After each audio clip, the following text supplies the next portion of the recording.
Best wishes, Eugene.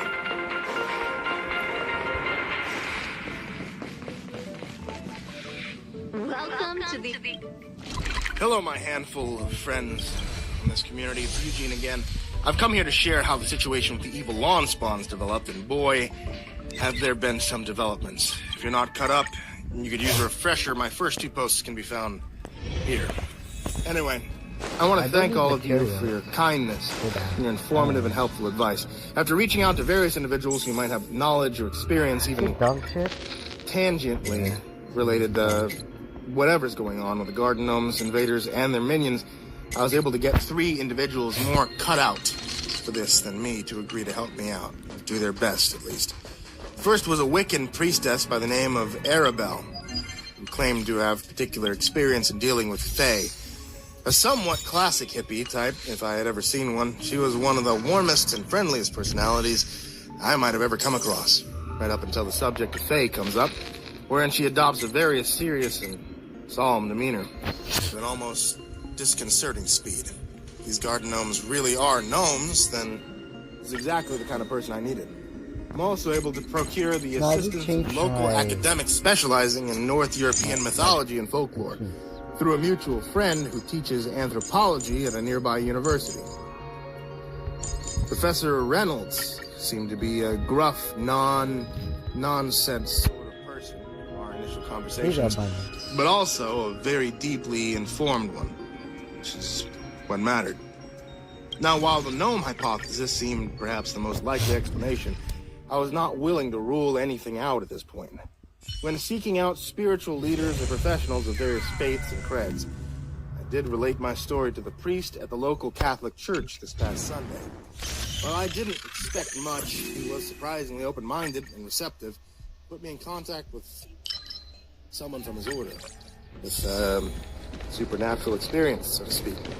I think Blessing House's claimed is haunted, assisting in an exorcism or 2.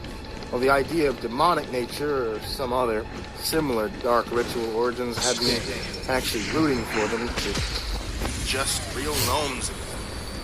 Not ready to rule anything out at this point. Arabelle and the priest Father Jacob had no issues coming by concurrently, which was a relief for me, as I wasn't sure how many chances I'd get to try whatever methods in order to take back my home if they didn't. Professor Reynolds would agree only to a live video call once there, would not accompany us in person. She bluntly explained that while she was still somewhat skeptical, she did not want to be there in person if the gnomes turned out to be real, and was sure that she could just or at least almost as helpfully, virtually, as she could be in person, especially since I already had 2 other people coming along. I believe her particular words were along the lines of, quote, "No need for a 4th person to be put in any real significant danger."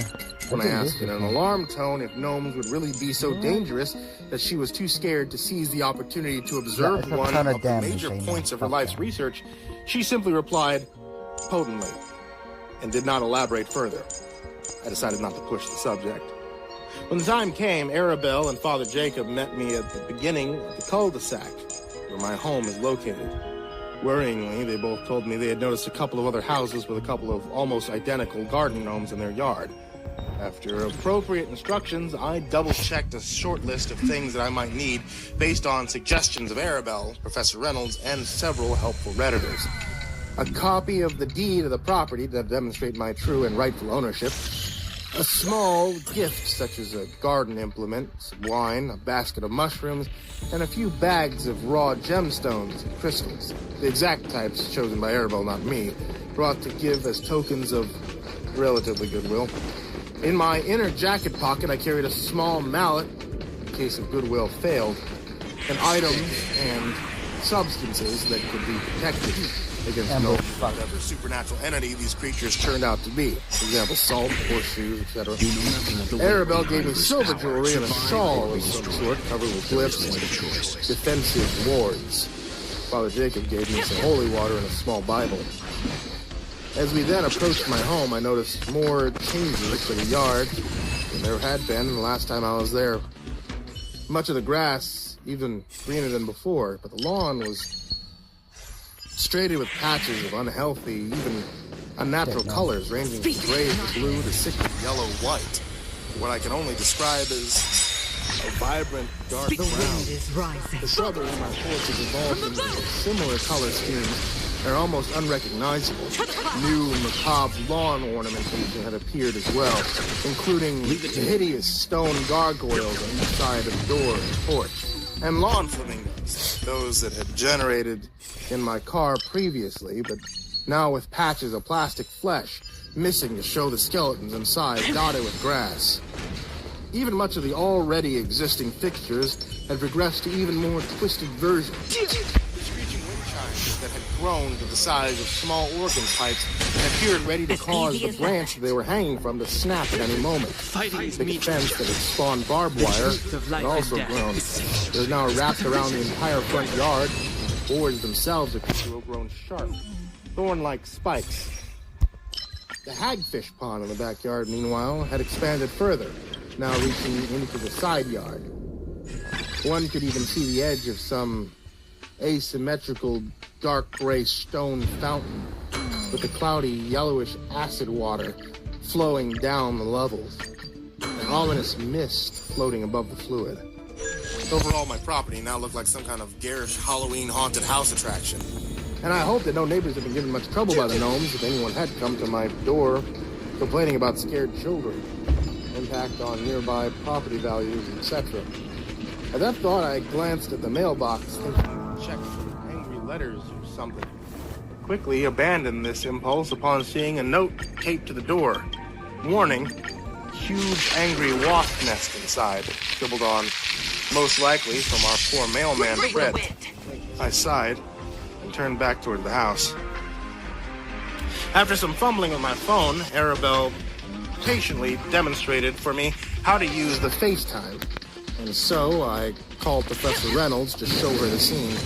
Any remaining skepticism appeared to melt away into concern in her expression as I panned around the yard. A similar change had already occurred moments before on Father Jacob's face. Arabelle, however, had shown no signs of surprise or worry. Looking over the scene with a stoic expression I couldn't quite figure out how to interpret. She spoke first as she started toward the front door. There is no other It choice. looks dark. Too late to repent. These really are earth spirits. They've corrupted somehow. I get the sense that these progressively more eerie installations, and indeed likely even their appearance, are stereotypically terracotta garden gnomes in the first place, could be intentional mockeries or perversions of many standard elements of modern human homes and their surrounding yards. Professor Reynolds continued the line of thought out loud from a smartphone device in my hand. I think Arabelle is definitely onto something. Many of the ways we portray nature spirits and elementals varies from culture to culture, though analogs are common across many. Perhaps this warped version of classic suburban middle-class home is an inversion of that, so to speak. Them representing themselves to us by warped versions of our own culture. Meaningless. I'm curious to see the inside. Father Jacob just stood quietly, saw him staring at the door. All he added was, "Whatever they are, they do not appear to be benevolent beings." Then he made the sign of the cross, muttering a quick prayer and opening the door. Inside, an amount of gnomes I can only describe as too damn many, please forgive me the harsh language, were scattered around my living room, standing on furniture and belongings, which had been moved to new, somewhat nonsensical locations and or orientations. The ceiling fan now is placed on the wall, somehow still hooked up to the internal wiring, or running on gnome magic, who even knows anymore, as it slowly cycled sideways through the air like some sort of bizarro windmill. Chairs and tables had their legs sawn off, presumably to be lower to the ground. My couch had been turned upside down and against the wall, creating a small cave-like area that I certainly did not want to go check further on. Most notably were the large mushrooms of various shapes and colors that had sprouted from the walls and carpet, as if from the forest floor itself. I sighed again. Without stopping to investigate and infuriate myself further, I turned and walked down the hall towards my bedroom. After a second, I heard Arabelle and Dr. Jacob behind me. if one of you could walk backwards so as to keep the area behind you in sight, Professor Reynolds reminded us from the comfort of her own non-gnome-infested home. While none of the three people helping me with my situation had a ready explanation for the apparent immobility of the gnomes while being observed, as long as it appeared to hold, we were certainly going to take advantage of it. I reached the door to the master bedroom and heard indecipherable noises on the other side. I hesitated, but then opened the door as the noise immediately ceased as I entered the room. While the changes to the bedroom were milder in comparison to the living room, that was probably because it had already been significantly altered into the makeshift throne room the last time I was there. Our eyes were immediately pulled to the center of my bed, with the love seat throne stationed on top, containing an especially regal but menacing-looking gnome wearing a crown of sorts made of 2 antlers affixed to a rough circle. Where they got the antlers, I have no idea. I might have imagined it, but the king gnome, or queen if you prefer Lucy's no-men culture, even looked bigger than before, now almost as large as a human adult. The room was filled with various workers and attendant gnomes in various positions, some holding random objects from my home of unknown purposes. I tried to make my old, meek, shaky voice, a bold pronouncement of sorts, with admittedly minimal success. This is my home, my property, my house. Quarter or visitation of any sort is neither requested nor freely given. I demand the withdrawal of all beings currently taking residence in this abode, as is my right. However, I want no undue hostility. Whatever circumstances that led up to this are in the past, and I humbly ask your forgiveness for any offense unintentionally given you, because I'm willing to forget the offense done to me, whether unintentional or otherwise. Also, we bring gifts in the gesture of our diplomatic desire. I laid down my basket with trembling hands as I said the last part. We'd carefully gone over the verbiage beforehand and thought that I was nervous about the initial proclamation. Arabelle said I needed to be the one to make the statement to the intruders. Luckily, I was fairly confident I'd gotten a decent portion of it correct. I looked over and saw the clearly uneasy look on Arabelle's face. Hope it was already there before. After a long, uncertain couple of moments, my proclamation was answered by an eerie gravel. The voice in my head. Your gifts. Meager as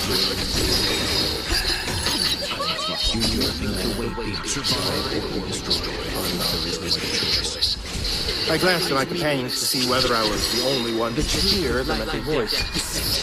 I wasn't, judging by their shocked expressions. The voice continued for a few seconds. Here, which you claim you run your colleagues negotiated with us long ago, and demanded our rights as payment for their continued right to coexist with here. I stood there, shocked and unsure of what to say. It was actually Professor Reynolds who spoke up next, quite an unsettling development, since it seemed to imply that the voice must have reached into her mind as well, despite her not even being physically here with us. I believe I can safely say none of us are aware of this first or prior negotiation, though of our kind, as you put it, made such a pact and when. Humans always forget their sacred oaths. Almost 5 centuries ago, a tribe of humans began to settle on this planet, which had been occupied by my clan. I'm not technically sure about that. Okay. Other groups had come before, spending and left upon us, making our presence known, shall we say. This group was different, besides being different in looks and costume and ways obvious even to us, they refused to leave in the face of our warning.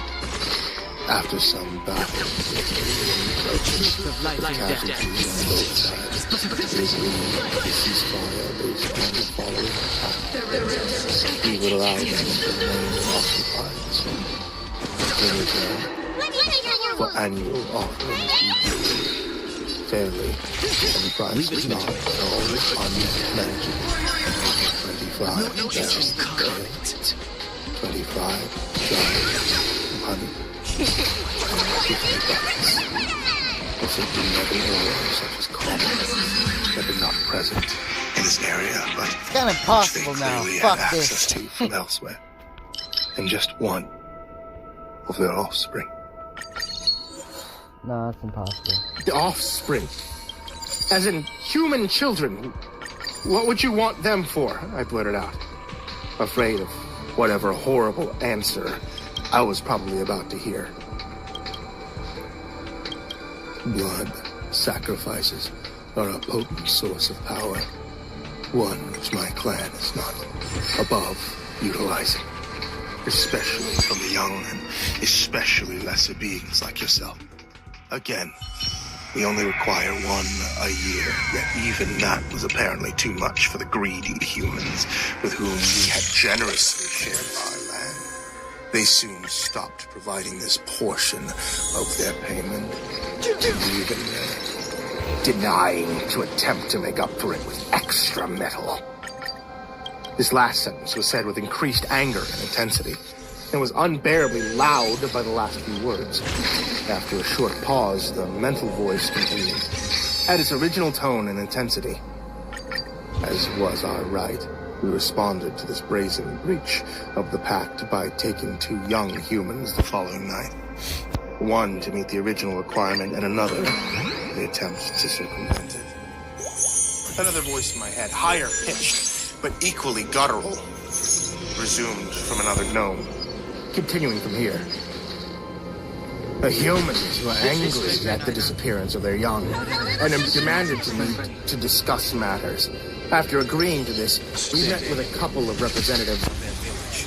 The humans pathetically pleaded for the children back, and for us to accept any offerings to replace the blood sacrifice. Even though they clearly understood the power of blood magic and the lack of any suitable replacement, we declined. Fighting is meaningless. The original voice broke back in. However, The truth of life and death. my predecessor leading and agreed to forgive the attempted avoidance of the most important aspect of their payment by returning one of the children taken. When the time came the following year, the same child had returned and brought forth as the offering accompanied, as usual, by adults carrying the other portions of the agreed upon payment. Notably, however, one of the humans, an older woman that we could not recall seeing among the settlement before, was among the party this time. She carried beside her the sleeping child. A third voice broke in now. As those of us sent to retrieve the offerings watched, the old woman began to recite something in some strange language we did not understand. Before we could enter her mind to make sense of what she was saying, she suddenly pulled out an obsidian knife and stabbed the child in her arm. Now speaking the usual tongue of local humans, she shouted to all who could hear that as both sides had broken the pact the year before, it was their right to nullify the agreement and resume hostilities. The witch, we could now clearly recognize her to be, then stated that the blood sacrifice of the returned child was to initiate a curse on our clan, as we had taken the child right under the watch of the helpless men and women of the village. He would henceforth be unable to directly act in the presence of, or directly against your kind, or even so much as move, whilst being seen by human eyes. We were forced to retreat further into the earth to avoid even unintentional proximity to your people. We each took a moment to digest this information. Father Jacob eventually spoke up to ask, what changed them? Why have you pardoned this poor man, ignorant of any of what you claim to happen, and innocent of any transgression against your plan? No human is innocent. The original gnome's voice boomed in our heads. Your people's failure to adequately pass on the relevant history is not any concern of ours. And regardless, his home sits directly on the center of our clan's rightful claim. After centuries, the hold of the curse on us is finally starting to fade, and we will not be forced from our home again. This house, called your home. Yours sits on land that was never truly your right to claim, as do all the houses nearby. We may not have been able to successfully infiltrate the others yet, but it is only a matter of time. As the curse weakens and our own power grows, we've already set up agents at several other homes. And we have ways of accelerating the growth of our power further. We strongly suggest that you leave now and convince as many of your neighbors as you can to follow suit. The wind No is mercy rising. will be shown miraculous. The possible implications of the waves of accelerating comment had gone way over my head, but not Arabelle. Wait, did you say that one of the gnomes tried to attack the child next door? Leave it to me. Yes, as the horror of realization settled over me. Wait, you all are going to sacrifice Lucy? I shouted at the gathered gnomes. I've no interest in No voice appeared in my head to confirm or deny my accusation, as the gnomes continued to wordlessly stare at the three of us. Father Jacob pulled out a vial of holy water and swiftly flung it in the nearest gnome. Nothing happened. Damn it, said Father Jacob. This was clearly going nowhere. I then decided to look around again at them as I wondered what to try next, only to see that garden gnomes now stood all around the three of us, apparently having moved in while we all were paying our attention to the monarch. The inability to move or react while observed gave me another idea. I quickly turned to Arabelle and told her to watch the area behind us as I turned back to face the gnome's leader. Well, no matter who it rightfully or originally belongs to, I want my house back, and will do anything necessary to get it back, I said. Trying to sound more intimidating, I'm sure I came off as. We both know you can't move while being seen, which means we both know there's nothing to stop me from walking over there and simply shattering you one by one as my friends here watch my back. I glanced beside me as Father Jacob gave a quick, clear nod of agreement. But to my consternation, Arabelle protested my threat. All of them, vicious as they are sentient beings, that would be mass murder. They want to sacrifice Lucy, and even murder every person in the entire neighborhood if need be. I responded angrily. Better them than us. No, that kind of violent, over-the-top thinking is exactly what caused all of this in the first place. I can't let you slaughter them. I turned to Father Jacob and told him to turn and watch our backs like Arabelle had done, and then turned back and pleaded to Arabelle one last time not to stop me. But a gnome's voice popped in our heads, interrupting my pleas. She will not allow you to kill us, and will even stop you if you try. We can see the truth. It's in her mind. I turned to her and saw her jaw set firm as she let her silence indicate agreement. Now, friends, I hope you won't judge me too harshly for this next part. But I truly felt it necessary at the time, because once I saw Arabelle wouldn't budge from what she felt she must do, I knew I couldn't either. I'm willing to incapacitate her first, I said to the shock of the silence of everyone present. You can read our minds. Check now and see if I mean what I say. After a few seconds, Father Jacob sighed and said, I will keep watching your back, Eugene, whatever happens. Arabelle said nothing, only staring at me with a cold and defiant gaze. A gnome voice popped in. You won't get away with this. You can't watch every bit of your surroundings indefinitely. All it takes is 1 second where one of you doesn't turn in time with the others. Or has its vision obstructed, shall we say. I didn't pause to ponder how the gnomes might obstruct mine or Father Jacob's vision. I just immediately replied, well, I'm still willing to try, and I bet I can definitely kill a lot of you. The gnomes seemed to consider the circumstances for a few seconds before the main gnome voice appeared again in my brain. It appears we are getting bad. Luckily, we know are more patient than you human. That, the ground beneath us began to tremble violently. I flew to the ground as the tremors increased. as I started to get the distinct sense of sinking somehow. "What's going on?" Professor Reynolds asked as I dropped the phone. I was wondering myself, but Arabelle answered the question. "I think they're sinking the house. We have to leave now." "But this could be our only chance to stop them," I shouted back. "They're right. You can't get all of them, and if we die down here, who's going to warn your neighbors?" That convinced me. I wasn't even sure how I'd convince all of them to leave. An old man knocking on doors to warn neighbors to leave or get killed in an impending invasion of gnomes didn't sound like an easy sell. But I knew I had to try, in case the gnomes stuck to their guns in this. "All right," I said, and followed her towards the front door as Father Jacob walked behind, or more stumbled backwards, really, after us.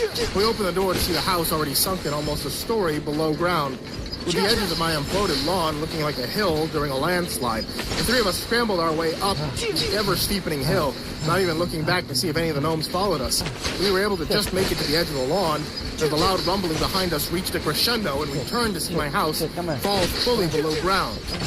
Dirt and earth began to pour into the depression from the sides of the now almost 90-degree walls of the depression at the edge of my property. We could only watch in horror and amazement. The earth swallowed my home, and soon all that was left was a shallow depression of loose earth and upturned dirt that looked like an aftermath of some strange disaster. I looked over across the cul-de-sac, only to see Lucy staring from her bike, mouth agape. She appeared to be the only one that had seen the actual event, though I imagine at least a few other people would soon be coming out of their homes to see what the hell had made that loud noise. Without a word, Arabelle turned and started to walk over to her car. I called after her. "Arabelle, you tried to kill me with a hammer," she interrupted. "Not kill. Incapacitate," I started to respond. "I was only going to knock you unconscious, only for a few minutes, hopefully." I stopped after I saw she already turned back around wordlessly and was already getting into her vehicle. Spirit never dies. "He'll be all right. She'll get over it, Mr. Eugene," said Lucy as she rode her bike up to me.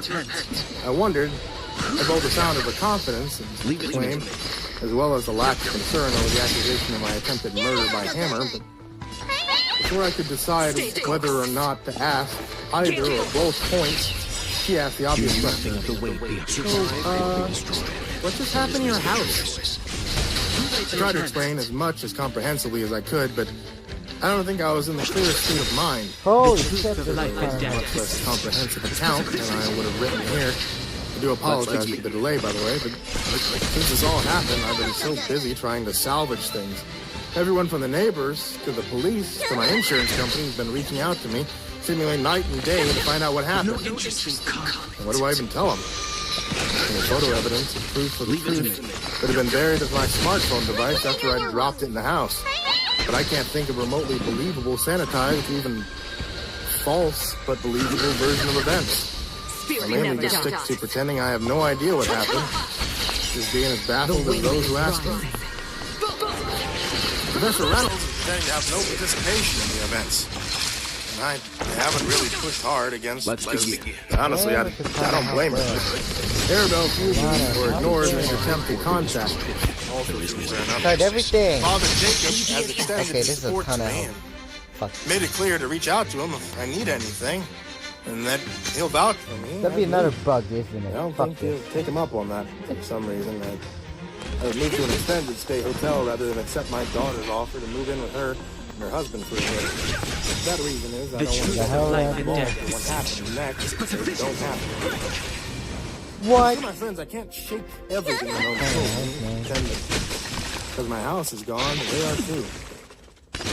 Even after I saw all the scattered gnomes in my yard, the agents, as they're referred to by the gang, they all disappeared shortly after the implosion of my property. I know it might all be temporary. Before the gnomes began to sink my house into the earth, one of the gnomes had said that gnomes are more patient than we humans. They've given up on the plans of local domination. I'm fine. Just put them on pause. Probably a relatively short one at that. I just sit around and do nothing while I wait for that to happen. It's better for my neighbors to lose their homes and their lives. So I've been researching my options for forcing a relatively permanent evacuation of my neighborhood. toxic waste I can produce from the dark web, carefully targeting arson, those kinds of things. I won't say exactly what I settled on, but so as not to unnecessarily implicate myself any further than I already have. As such, it's probably just going to be my last update, since any advice I might need likely be better suited for a different format. But I do want you all to know how much help you all have been. This poor old man, he's at his wit's end. Not you all. He knows what's going to happen. I might have been institutionalized, abandoned, might have return and let the guards alone kill everyone in the neighborhood. Instead, I'd face the invaders, and now I'm ready to do what still needs to be done. Oh, that's why. Fuck this. Unremovable. Fuck The this. consequences. Doesn't matter. You know nothing of the way There'll be another bug. or be destroyed. There is no choice. Another bug. Fuck this. Hey there kids, it's me, Mr. Creepypasta, and I want to tell you thank you so much for watching tonight's video or listening to tonight's episode of the podcast. I really appreciate it, and anytime you guys give me a subscribe or a follow or a like or a comment or literally just a watch, I can't thank you enough for it, because you're the reason I keep making episodes and you guys are just seeing my love for as much as I do. It's the middle of summer, and I'm sure you guys have summer reading lists or something like that. Wouldn't it be cooler if I just read to you? So, you can always check me out on Audible, audible.com. You can search up Mr. Creepypasta, and I have a whole bunch of books that I've done audio for, such as Tales from the Gas Station, or the very newest one that I've done, Pastel-Colored Dreams and Human-Flavored Nightmares by Vincent Venicava. If you haven't checked that out yet, hot dang, you should. And as always, I want to give a very special thanks to all of my patrons at patreon.com/MrCreepypasta, because you guys are the reason I get to keep my lights on in the house. Wonderful feeds for my cats and everything like that. And also the reason why we keep getting special custom series just for the channel. So a special thanks to Jacob Schaefer, Jordan Alexander Sanchez, Brian Ars, Ken Lender Higuchi, Bobby Carmen, Tristan Pelton, Chase Burnett, Bardo Hawk 764, Banana Mafia 1, Melancholy Court, Apollo Zero, Bird, Harley, Haley Morrow, Katie Burke, Saki Sasaku, Katie Spooky Boy, My Body Sounds Like Rice Krispies, Ashwood, Lord of the Beach, Jay, Faye Lockett, Miss Exandra, Mr. Unsettling Spaghetti, Hero Gore, Tuji Campbell, Marco Takes Dabs 420, Chicken, Audrey Fox, Robert White, Andrew Garcia, Snails Brennan, Bridget Blackfield, James Bruce, Chris Lovins, Freddie Krueger, Kyna, Justin Johnson, Michael Scarborough, Infernal One, James Lowe, Lizzie Cottrell, Caspian, Jordan L, Katie's Nephew, Leadership, Acid System, Prozac and Pancake Appreciation Society, Cryptic Nightmares, Someone You Love, Peter the Sloth, Tommy Green, Sky Harbor, Caleb Dugan, Nina Smith, Nico Kaya, Rafael Rodriguez, The Ginger Bros, Aaron Stormcrow, Daniel Polson, Trace Miles, Corey Kenshin, and Peaceful Buddha. That's right, guys, at patreon.com/MrCreepypasta, you can join this amazing list of people's names I mispronounced, and the list of Patreons down there in the description. But of course, none of that is ever. I just appreciate you guys subscribing and watching. Holy Never shit. dies. Honestly, being here. So, to all of you, The wind is rising.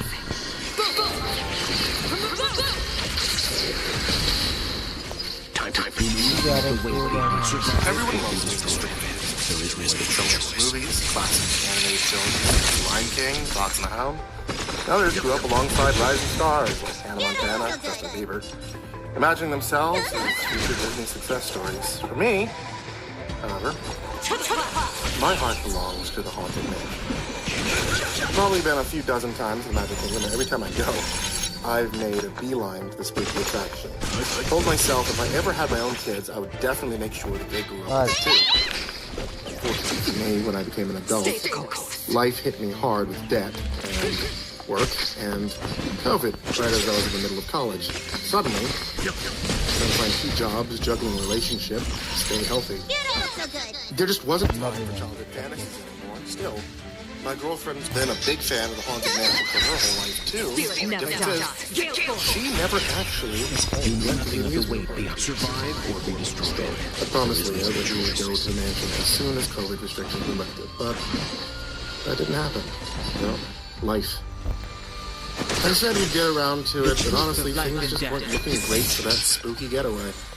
So, you might imagine, I was quite shocked when one day, Leah announced that she discovered a house not far from where we lived that looked, well, almost exactly like the Magic Kingdom's infamous manor. She goes on mile runs with her best friend Sierra at least twice a week on this trail, which goes pretty far back in the woods. Branches in a lot of different directions, and this time, she went as far into the back country as she could before coming across the house.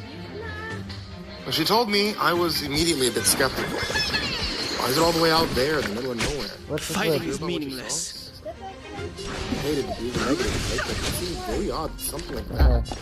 So close to us. The wind is rising. I think I saw it being built a few months back. Just hadn't been back there. Maybe it's sort of like in honor of the real one. I mean, it's almost Halloween, so maybe someone made it an attraction. Right away, you should go check it out. Leah told me. I decided to take the bait and went with her the following day to the trail. It wasn't easy to get back to the spot where she found the manor. In fact, I had to admit it was a bit It's kind of hard, man. the way the woods All of them are weaved and fucking twisted.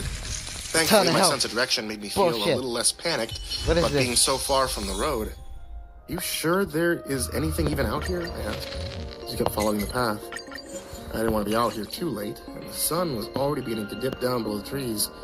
As much as I was confident that I could handle getting back to the road in the doesn't day, matter. I got I extra didn't like jump. the idea of us being lost here at night. Don't be so scared. This is definitely the way, she told me. Just when I was considering giving up, we found it. Now, I have to admit that I was surprised to realize that Leah hadn't been exaggerating about the way the place looked. It was this New Orleans-style manor that resembled the famous Haunted Mansion from Disneyland, almost to an exact replica. Now, I still kept a bit of skepticism for a few reasons. One, because it's been a few years since I had gone, so I wasn't entirely sure if the design was a perfect match to the current manor. And two, because the place looked even more abandoned than the actual manor from the park. Looks like they were working on it and then just up and left, I said, as I approached the iron fence that encircled the house. There was a pet cemetery with cute names of beloved animals not far from where we stood, and I asked my wife, "You didn't try to go inside, did you?" Leah shrugged and said, "Didn't know if that was trespassing or not." We reached the gate that was open, and I tested it, listening to the creaking metal as I called out to anyone that might be nearby. The woods echoed my words and gave the manor an eerie sense of dread. "I don't see any signs that indicate it's owned by anyone," I said. I was so curious I felt the need to walk down the main stone path to the front door. There were long, dusty cobwebs across the windows, and a few of them even boarded up, giving it that feeling of a genuine haunted house. It really made me feel that whoever had created this place had been more obsessed with the Haunted Mansion than anyone I'd ever known. I reached up for the door knocker, a gargoyle-styled head, and used it to announce our presence. To my surprise, a voice that reminded me of that classic ghost host boomed overhead. "Whoever enters this place is offered a reward for staying a single night. Face your fears and discover the secrets of our home, and you may learn a thing or two about yourself." It sounded old and scratchy, like it had been stolen off a recording, and I turned to my girlfriend and said, "Well, guess we are here. Should we go in?" I tried the door, and it opened into a dimly lit, dusty hallway, one that looked like it hadn't been maintained in ages. The old carpet led towards a reception desk, which even had a hotel bell on it with some portraits behind the desk that reminded me of the manor as well. I don't want to get copyright. Really outdone themselves with the details of this place, haven't they? Leah grabbed my hand as we looked about the empty room. "This place is huge. I don't like it here," she admitted. I also felt a strange chill in the air as I looked at the portraits. Familiar nostalgia of being there as a kid, haunting my memories. "Look, whoever made this place is clearly a big fan, as we are. Can't be dangerous. It's all for fun," I told her, as I tapped the bell and heard the ring echo down the hall. Almost immediately, the ghost host monologue started up again. "Honored guests, I admit that my initial greetings did not offer you the full truth of the situation. I promised that if you survived the night, untold riches could be yours, but I did not advise of any warnings." The voiceover continued to give the same spiel from the famous ride as I walked down the hall. The voiceover continued to give the same spiel from the ride as I walked down the hall to where I guess the doom buggies were supposed to be. At first, the room seemed vacant until the voiceover came to an end. Then, from one end of the shadowy corridor, I heard a low clanking noise, and the steel carriages emerged from the dark. "That's pretty cool. You get to enjoy the show and not even pay admission," I told Leah. She was still having second thoughts. "Maybe we should figure out more about who built it. I think it's mighty creepy, she told me. As the carriages stopped and the bars came up, I offered my hand to her, carefree of what might lay ahead. This is gonna be a blast, okay? Trust me. Leah stood there, frightened, but unwilling to move without me. We got on the carriage, and as soon as we were seated, the bars went down. Then, we were slowly propelled into the next shadowy corridor. My memory of the ride itself was faint, but I was excited to see if the builders of this replica did their best to include elements like Madame Leota, the Killer Bride, or perhaps even the Hatbox Ghost. I felt like a kid as gentle lights that were meant to represent spirits danced across our view. Leah clung to me, waiting for something to go wrong. We slowed down as we neared a room that reminded me of a fortune teller's tent. Immediately I realized this was meant to be where the infamous Lady Seer Leota would read our fortunes. A grisly reminder of the fate we had taken on entering the manor. Unfortunately, though, the area was empty. Apparently, whoever was running the show hadn't been able to afford any of the animatronic puppets yet. What's that? Leah said as she pointed at something emerging from the table. I recognized the sphere instantly. Crystal ball. Looks authentic, too, made of the finest jewels, I said. Soy sauce? Leah pushed the bars of the buggy and it propped open, allowing her to climb over to the table and touch the sphere. A light show glittered through the empty room as she picked it up. Is this the treasure the voiceover spoke about? She asked. It was symbolic. The real ghost house doesn't have anything. And with all the money they poured into the realism of this ride and locations, I doubt it's much more than a prop, I said. She took it and held it up. Maybe. But seeing as this place seems abandoned, be ashamed to leave it, she said. Leah, that's stealing, I whispered as I looked towards the next hall, where there were 2 caskets lined up as if they were meant to be beds. And who's going to be bothered by it? You said it yourself, no one's here, she argued. Just as she finished speaking those words, a skeletal hand launched from behind the curtains and grabbed a hold of her wrist, immediately followed by the face of what looked like a 90-year-old woman, drawn back and hardly even alive anymore, with her eyes swollen shut. Her hair was hardly a few tufts in her head, and her teeth looked like they were made of wood and barbs. This was a gruesome version of the familiar clairvoyant, but the purpose was all the same. Leah screamed and dropped the ball, or rather, Leota snatched it back in a voice from the overhead speaker in a rhythm to curse us for attempting to steal. You gonna be okay? My girlfriend asked nervously as the doom buggies went to the next room and came to a halt. It was pitch black. I was definitely feeling we should turn around when a shadowy figure appeared amidst the darkness. The only way I could discern what he looked like was because of the velvet coat he wore. He'd been some kind of animatronic, but this individual looked far more human and not friendly at all. I covered Leah's.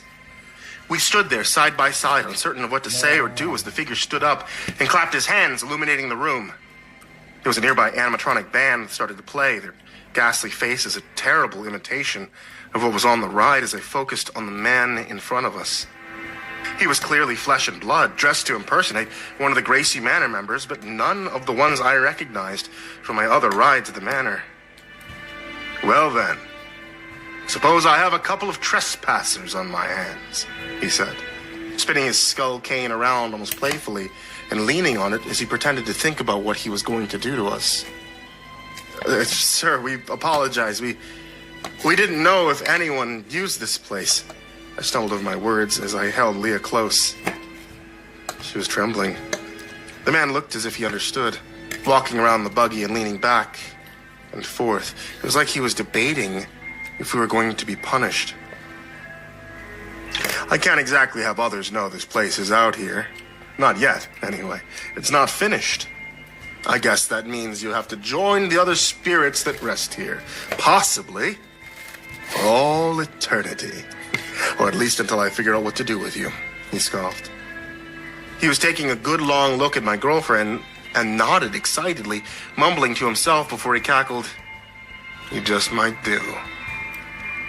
I opened my mouth to make another plea for our safety when I saw that he leaned against a long, thin lever, and suddenly the seats beneath us slid down, or rather, my side did.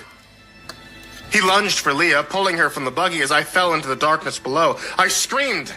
I heard Leah do the same as I dropped into a mysterious shaft below the ride. For the longest time, it felt like I was plummeting, and then, At last, I struck the soft bottom. Felt bruised and defeated, confused about where I was, and wondered about Leah. So immediately, I got up and I tried to get a glimpse of my surroundings. It looked like a boiler room or a crematorium, and worst of all, there were lined up coffins that were recently being put together, meant for possibly victims. I realized as I saw the burning embers of an incinerator close by. Is that going to be where I ended up too when this was over?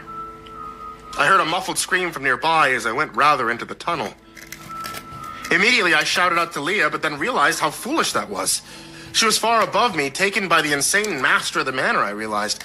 Instead, as I listened, I found myself near to one of the already finished coffins where the muffled noises came from. Someone was inside. Frantically, I began to look around the room for anything that might help break the coffin open. Noticing a few stray tools on the right side of the room, I slammed the sharp end of the hammer into the wood. I hoped to God that whoever was trapped inside was still alive. But by the time I opened the lid and pushed away the splinters of the broken wood, the man that lay within was almost as still as a corpse. Had I been too late? I reached close to check for a pulse when his eyes popped open and he sat up gasping for breath as he toppled out of the wooden cage. I took a step back and waited for him to recover. My mind still racing to consider what had happened to the room above us. How many people were trapped here? You all right? I asked once he finally regained his composure. I am now. Dear Lord, thank you so much. I was almost out of air, he said as he looked around the dusty basement. So this is where I've been trapped, huh? I guess he didn't expect anyone to show up. Thank you so much. I took a moment to look at the stranger. Looked like he had been stripped of most of his clothes, save for his underwear and socks. And his body was covered in powder like he had been attempting to be a ghost. You work here at this replica? I guessed. Built it, actually.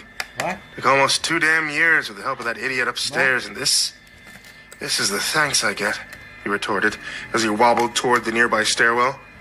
The man upstairs, he worked for you? He's psychotic. He has my girlfriend, Leah. Can we stop him? The real host nodded and said, we might stand a chance now that you've rescued me. Come on. As we traveled through the basement into the stone labyrinth, the man gave me a summary of the events of his life for the past 2 years. His name was Christopher. He had come into some money thanks to family right before COVID hit. Having always been a Disney fanatic, he decided to use it towards the renovation of an old manor that would serve as a sort of Midwest haunted mansion. Fortunately, I'm not a young chap, so I sent out advertisements for help, and Tim, the crazy guy who nearly killed you, was the first to answer. He worked with the vigor of 10 men. I realized I didn't even need to hire anyone else. Tim, he said, was an even bigger fan of the haunted mansion than he expected. So much so that when I began to make cosmetic changes to the manor, he was infuriated. He insisted I needed to be exact and authentic. I told him that wouldn't be possible. For example, this labyrinth we're traversing now, I couldn't simply toss it out. It was already part of a far larger structure, Chris told me. I was a bit curious to find out what was the original story behind this strange place, but kept quiet as he insisted that he had to focus on finding a way out of the maze. The test is somewhat history. Tim decided to use brute force and lock me down here some time ago. He's been keeping me alive, giving me food and drink. But recently, things changed. And he forced me into that coffin. He realized I was close to escaping and reporting to the authorities. So then you do know a way out? I said hopefully. As long as he hasn't sealed it, I do. To be honest, I'm not sure what his goal here is. The man's a lunatic. Especially when it comes to Disney and this haunted mansion. He even was calling himself Lord Gracie before he attacked me and told me that he'd soon fix the mistakes to my replica and have a full cast for the dreadful ride to fit his needs. I paused as I realized why he had taken Leah. He wants to make my girlfriend a part of this attraction? Sick. I'm sorry that you got roped into this. And now we're going to have to work together to surprise him and stop him before anyone else is hurt. I have a feeling that he wants to transform this place into his own private hell, Chris said as he approached a wall. I hesitated, thinking that we were at a dead end, and then he clapped his hands a series of times, and the stones moved out of the way to reveal a modern elevator. This can take us to the unfinished portions of the replica. You might be able to sneak up on him from there, Chris told me as we got inside. I didn't say a word, frightened by the possibility that the madman who had taken Leah was somewhere close by. I had no idea which parts of the manor he had access to, and despite Chris reassuring me that everything would be fine, I was less than trustful of him either. The sooner I was away from this Disney nightmare, the better, I thought as we crawled through some of the unfinished upper floor. There were rolls of carpet and paint and props that Chris had bought online, meant to evoke some eerie feeling as the real attraction. But none of it mattered to me anymore. Instead, I was focused on the next room where I could hear muffled screams. We need to do this cautiously. Tim is an unhinged maniac. He might think that killing your friend is the only way to permanently make her part of this farce, the former host warned. That only made me more determined to save her. I pushed through the next rickety door and looked down at the bridal suite, hardly believing how quickly the fanatic had changed Leah's appearance. She looked just like the real Black Widow bride. Her normal glow was replaced with pale skin. Her dark auburn hair was now completely blonde, with patches of gray in it, as if he had hastily tossed the splotches of dye on my girlfriend's features. The wedding dress looked like it was bought from a secondhand shop, torn and bloody. Probably even with real human blood, too. And at the moment, the fanatic was trying to push her to the bridal bed and force a hatchet into her hands. You're meant to be my Hatchaway, the original attic ghost. Don't you see how you could use this weapon to murder innocent husbands at whim? This is a role that is meant for you. Leah was fighting back, trying to slam the axe into Tim's face. The only place I want it to go is in your damn skull, she shouted. I looked towards Chris for advice, and he pointed towards a chandelier that swung above the bridal suite. You might be able to use that as a trap, he whispered. We carefully went to the other side of the rafters as the two struggled below, sweating profusely as I tried to get the massive decoration to fall, but nothing helped. Until, at last, the murderous employee lost his focus on Leah and looked above towards where we were. How in the world did you escape that maze? He shouted. Leah used that moment to break free and started to run as the axe flung from her hands and hit the man in the belly.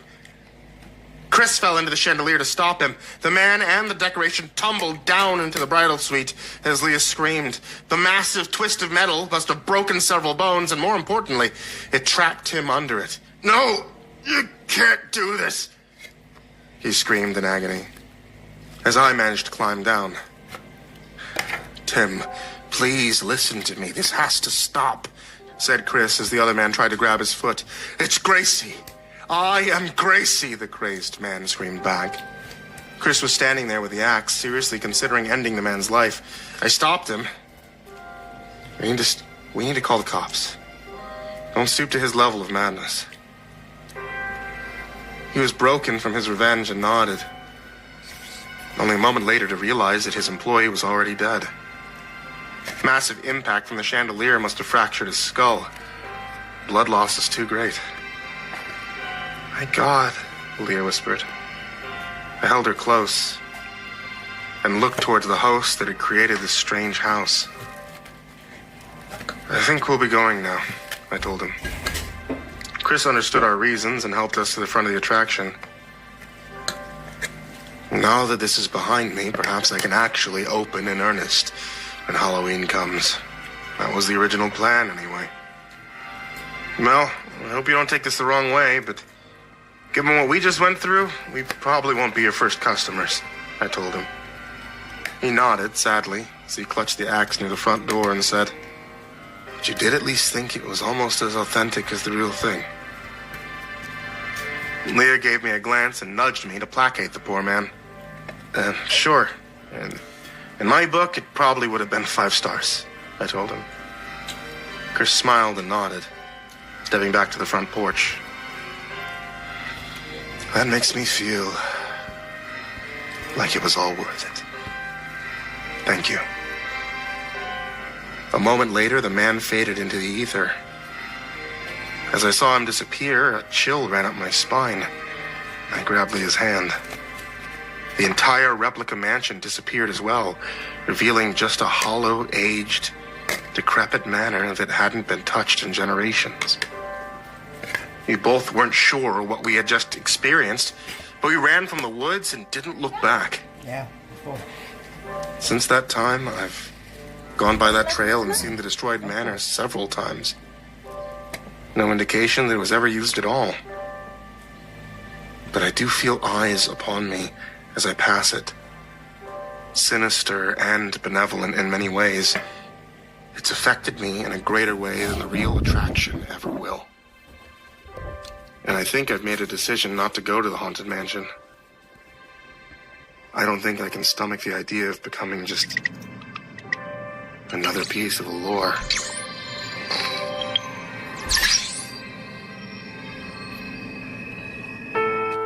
Hey there kids, it's me, Mr. Creepypasta, and I just wanted to tell you thank you for watching tonight's video, or listening to tonight's episode of the podcast. And as always, I want to give a very big thank you to everybody who supports me on Patreon. If you scroll down to the description at the very bottom, you'll find a whole bunch of people there. Also, we've included this nice little scrolling thing because the number of people who's... I spy with my little eyes. With nothing to work with but pure darkness.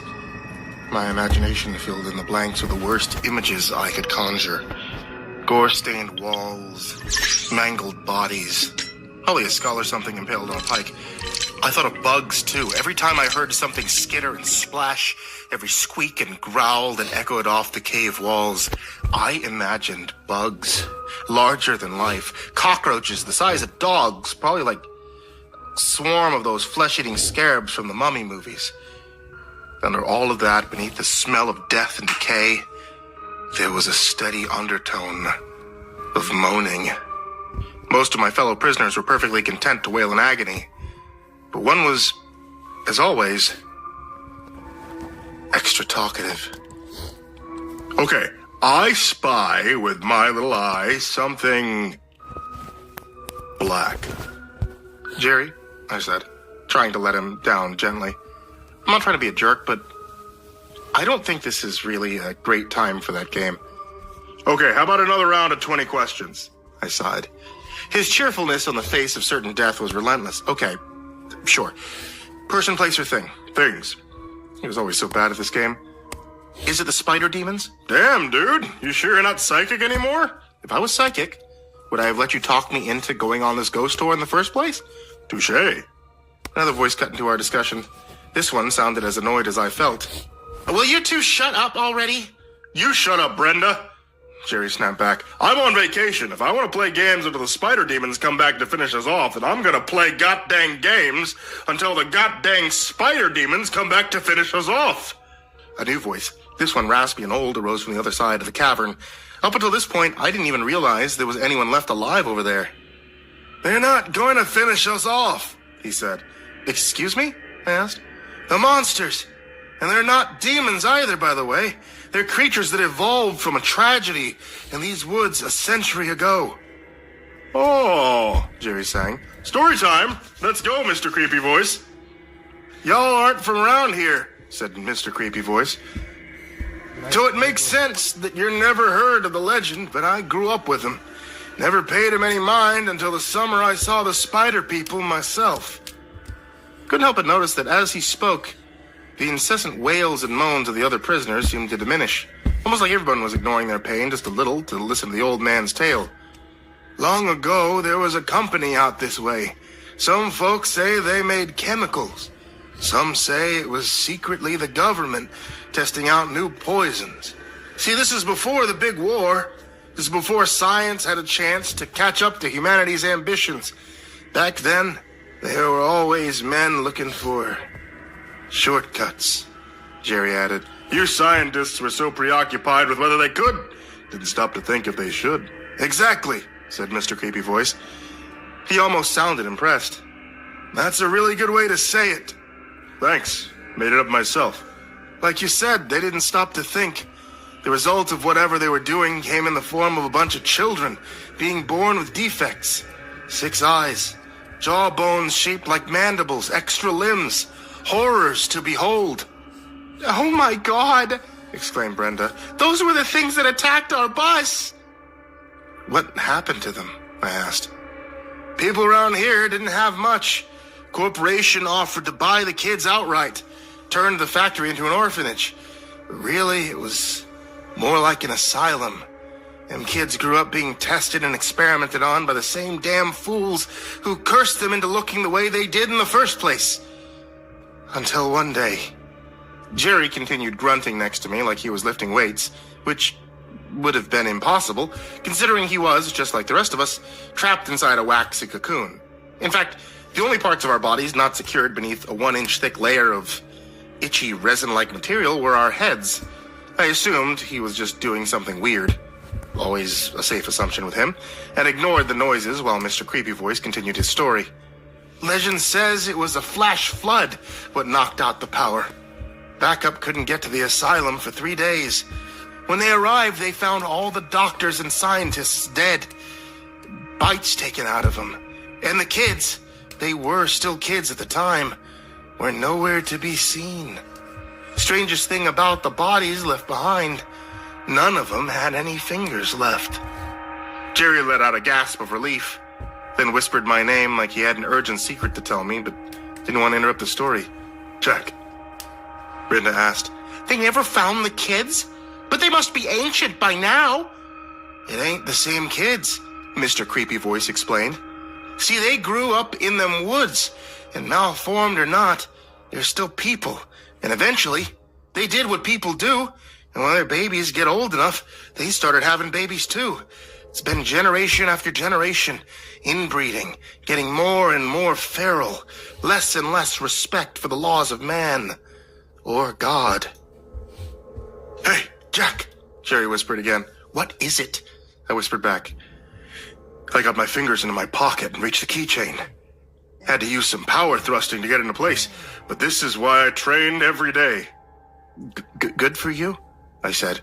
The implication of his accomplishment hadn't settled in for me yet. I was still giving most of my attention to the older man and his story. "They keep to themselves, content to snack on the occasional camper or lost hiker. But in recent years, the droughts forced most of the wildlife to leave the mountain. The spider folk can't find their regular meals, so they come closer to the edge of their domain. They snag a victim or two, and they eat them." "Wait, how is it that nobody has gone looking for all these victims?" I asked. "Well, that's the thing," he answered. "They don't kill people." Brenda and I asked at the same time. "What?" "No, they ain't never killed no one since the flood. What they do is they take you, they eat your fingers, and they let you go. People in town, we all just assume they were stories. You go out near the woods, come back missing a few fingers, probably just an accident. Rockfall or something." "A rockfall?" I said incredulously. "What does that even mean?" "Look," Mr. Creepy Voice said in a voice that sounded like he was angry, or ashamed, or both. "It's complicated, okay? There's politics involved. Most of us are good people. We don't like talking politics. We just want life to be nice and quiet. What good is arguing gonna do?" I'm confused," I said. "What kind of politics could possibly..." You know what? Never mind. Let me backtrack. Are you saying the spider monsters aren't going to kill us? "No, it's much worse than that. They're keeping us in here, in this black as night cave, because they want to keep their meat fresh. And when the time comes, when they get hungry, they're gonna come in here and eat our fingers." Brenda gasped. "Wait," Jerry said. "They're gonna eat our fingers? Then kill us, right?" "No," Mr. Creepy Voice responded. "They're gonna let us go, but only after they've eaten all of our fingers." So, I was still trying to work it all out in my head. How is that worse than death? I mean, don't get me wrong, I'm not thrilled about the idea of getting my fingers eaten, but given the choice between that and death, "Yada! Yata!" Jerry cheered with delight. The moans of pain were silent, and in that silence, the only noise that could be heard was a soft shick, shick, shick. What is that? Jerry could barely contain his excitement. "I got the knife to open on my keychain. Had to rip a hole in my pocket, but that's when I realized the noise I was hearing was Jerry steadily cutting his way out of his cocoon confinement. Now that I got yet another hole in my pants, I'm able to say, the sawing noise stopped. There was a jingle of keys moving around, then a click, and then, let there be light! The cave was suddenly illuminated from the beam of light shining forth from Jerry's crotch hole. The tiny alien-shaped keychain flashing he'd picked up from the Roswell gift shop was probably the equivalent of a light source of a Bic lighter. But after spending hours in the pitch black, it may as well have been a spotlight. In that moment, I realized two things. First, my imagination actually wasn't that far off from reality. No skulls on pikes, but there was plenty of dried blood painted on the cave walls. Bugs skittered away from Jerry's crotch light like it was a radioactive blast. Fortunately, there wasn't any dead bodies. The smell of rotting flesh was coming from the other, still living victims. And second, Rosa was never going to let us live this down. It had been a couple of months since we began this road trip, and in that time, the number of disasters we'd encountered was... Well, let's just call it above average. We don't go looking for trouble, but trouble sure seems to come looking for us. We just escaped another fiasco by the skin of our teeth before landing here in this quiet mountain town on our way to visit my friend Claire on the other side of the country. My plan was to lay low, patch up the bullet holes in our van, and relax for a day or two. Nothing crazy. No sewer exploration. No chasing a ball of light into a graveyard. No following any creepy little girls into any mysterious abandoned farmhouses. We have learned our lessons. So when Jerry found the flyer for mountain ghost tours in our motel lobby, Rosa thought that we would know better than ask if we felt like taking a little excursion for the evening. The two of them got into a small fight over it, nothing serious. She rightly pointed out that he was testing his luck. He rightly pointed out that the odds of us encountering another horrifying life or death event during the span of a sketchy 3-hour tour was astronomical. As always, I was called upon to be an arbiter. And as always, I made the wrong choice. Hindsight is such a jerk, isn't it? While Rosa went to watch the new Thor movie, Jerry and I bought our tickets and climbed aboard a bus for what was supposed to be a tourist trap. We barely made it out of town when the bus was attacked by the spider folk. By the time Rosa got out of the theater, we were already slathered up in viscous booger goo and plopped inside the deep, dark cave. With Jerry's alien light illuminating every horrible detail, I tried to focus on the humanity of our situation. There were at least 12 of us in here. Brenda, who we'd already met on the bus, was right next to us. So too were the other tourists. And then there were others. A few barely clinging to consciousness. Dirty, bloody, tired. The worst of these was the man across from me, Mr. Creepy Voice. He had an unkempt gray beard and a face full of wrinkles. Unlike the others, his arms weren't bound by the cocoons any longer. Instead, his scarred hands hung limply at his side. One contained nothing but an index finger and a thumb. The other, nothing but a middle finger. Jesus, I said without thinking. Mr. Creepy Voice cracked a smile. I haven't been happy to see the light in a long time. Squeak! Jerry cut the light off instantly. The noise came from the front of the cave and sounded like something between human and animal. It was the same sound those spider creatures made as they crawled into the tour bus through every open window before blasting us all with that webbing goop. Oh, Brenda yelled. They're coming back! The darkness didn't last long. A different kind of light filled the room. Distorted shadows glittered over the irregular cavern walls. Squee! Squee! Squee! As the hissing noise grew, the shadows came into focus. A creature walking upright with 6 limbs and a giant head. And then I saw it. The backlit silhouette of a spider person. Behind him, another spider person carried a lantern. The same kind of lantern they had when they dragged us down here in the first place. The chorus of pain and suffering rose into a crescendo. The people in the cave pleaded and begged. Before I knew what was happening, the monsters had made their selection and began eating. They freed their victims' hands with those disgusting mandibles, then chomped away at fingers like a horse going through sugar cubes. Jerry and I were spared, but not everyone was so lucky. Mr. Creepy Voice got the worst of it. They ate his last remaining digits, then vomited that white goo onto his wounds. It instantly hardened into the rest of his cocoon. And then, just as suddenly, the creatures turned and walked away, leaving us in darkness once again. Oh, that sucked, Jerry said, flicking his flashlight back on. Through gritted teeth, Mr. Creepy Voice said, It is what it is. As pointless as it was to ask, I felt compelled to do so anyway. Are you okay? I knew it was only a matter of time, he said. But now at least my suffering's almost over. He'll be back once the wounds are healed, and then they'll let me go. Hang on a sec, Jerry said. The flashlight beam went wild as he began a pelvic thrust. With each movement, he made a triumphant "Hiya!" noise. It took me a second to realize that his keychain pocket knife was steadily cutting a larger and larger hole in the cocoon. I dared to let myself feel hope. Wait, old man creepy voice said. Stop that, what are you doing? The spider folk ain't gonna like that. Jerry took a second to catch his breath, his hand already free up to his wrist, giving him plenty of maneuverability at this point to continue carving the cocoon. Well, he said, looking the man dead in the eyes, I guess they'll have to die mad about it.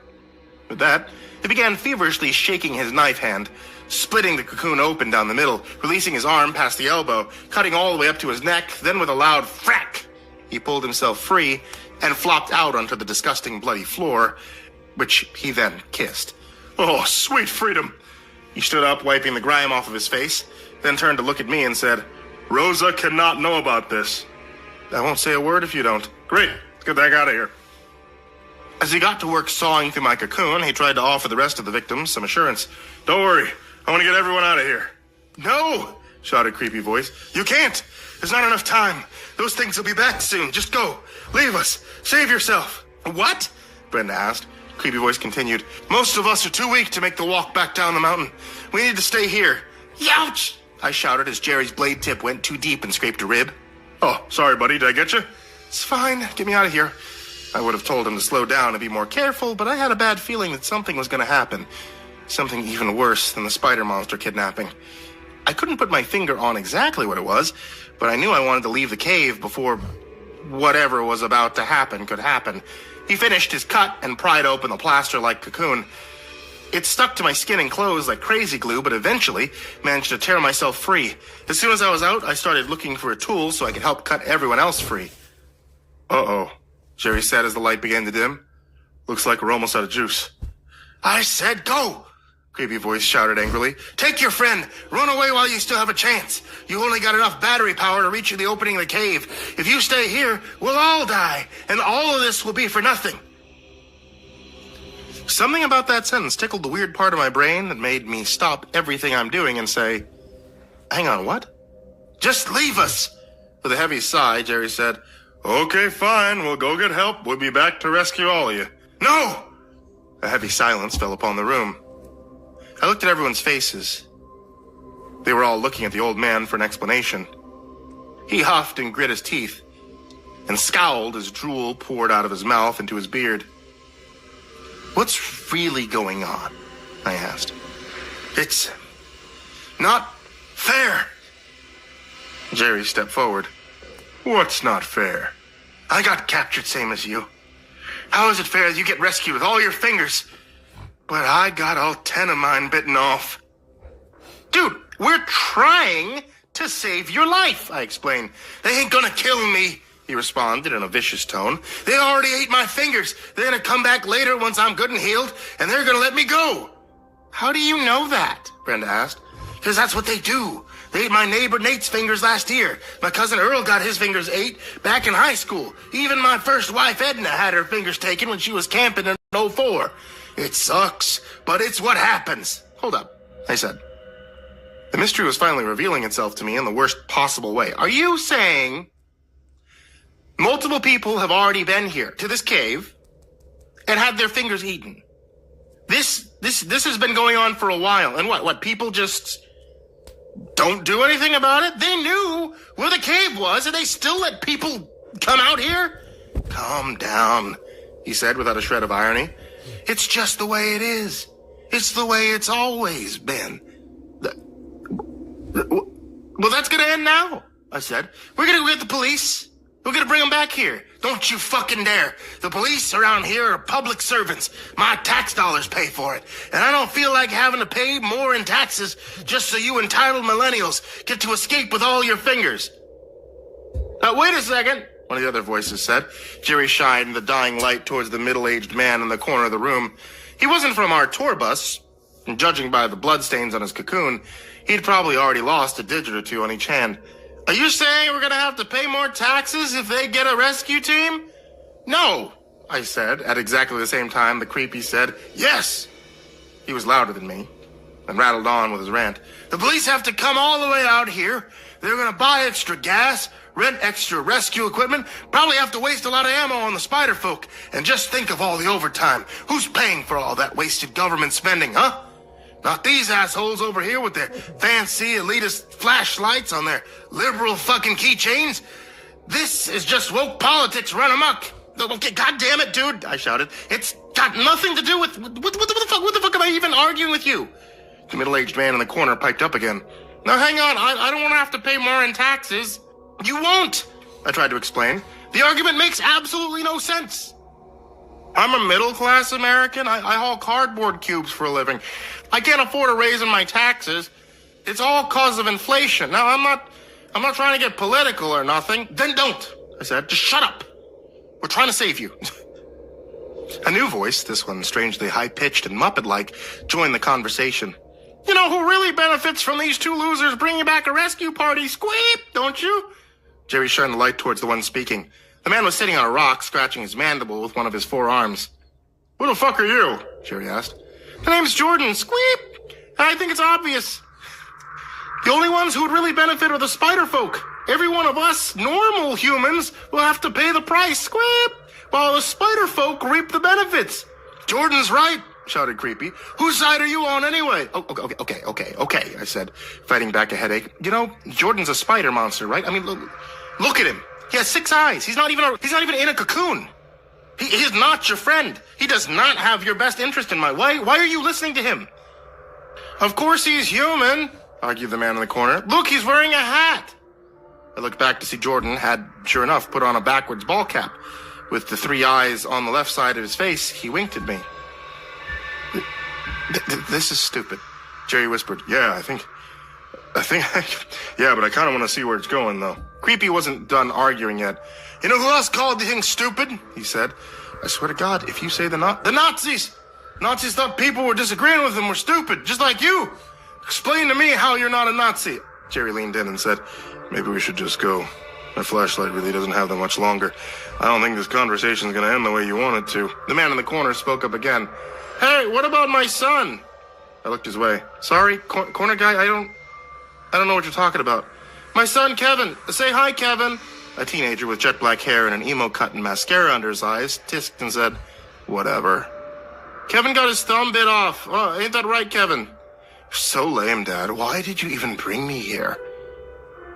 Okay, I said, Kevin, do you want us to get you out of here while you still have 9 fingers? He tissed again and said, whatever, I guess. No way, said his father. No son of mine is going to take shortcuts. You signed the waiver to go on the bus tour. You have to pay the price, period. Squee! They're making a lot of good arguments, aren't they? Asked Jordan. Shut up, Spider. What's the matter? Squeep! You can't handle when someone destroys you with facts and logic? Typical snowflake. Jerry grabbed me by the shoulder and pulled me away from the nonsense. Okay, he said. We're going to leave now. And we'll be back, I said, with help. To save all of you. No, screamed Creepy. It's not fair to those who already played by the rules. I did it the right way. I lost my fingers. I'm going to get out. How is it fair you get to let everyone else out for free? Brenda started next. Can I say something? I've been listening to all of you, and I've got to say both sides are making good arguments. And if you really think about it, both sides are the same, right? But some of us are arguing for fairness. I think that's very reasonable. And even though I still have all my fingers, it wouldn't be fair to those who came before if I just got a free ride. I mean, what message does it send to our kids? Do whatever you want. No need to be careful and take precautions because the taxpayers will just bail you out whenever you get in trouble. Really? Is that what Joe Biden wants America to be? Tell you what, I said. How about we put it to a vote? Who here does not want us to get help? The creepy guy in the corner, the spider monster pretending to be human, and Brenda all signaled that they supported that plan. Okay. And who here does want us to get help? Everyone else in the room signaled that these idiots may have been the loudest, but they didn't represent the consensus. Very well. Think you're outvoted? We're gonna get help. Rigged vote, shouted Creepy. Fake election, shouted the man in the corner. I'm pretty sure we won, Brenda said calmly. Everyone I've talked to says they want to leave the spider folk alone. It's all about heritage and history, and you can't just trample all over that. Plus, there's mathematically no possible way your side won the vote without cheating. Oh, shit, Jerry said. I just remembered. I have a cell phone. The cell phone flashlight filled the cavern 1,000 times brighter than the weak little alien keychain. Jordan hissed and crawled away deeper in the cavern, on all 8 limbs. Oh, would you look at that? Actually have cell phone service in here. Nice. Our conversation with the 911 operator was made slightly more awkward by Creepy's incessant shouting in the background for them to leave us alone as Jerry dropped our GPS coordinates. Creepy howled about big government taking away his freedom to be left in the spider cave. In a refreshing turn of luck, the police delivered a response in record time. Within 30 minutes, there were helicopters circling the mountain, search and rescue teams carried those who couldn't walk to the awaiting ambulance, and some familiar men in suits and black vans rounded up the scattered spider people and hauled them away in the most anticlimactic ending imaginable.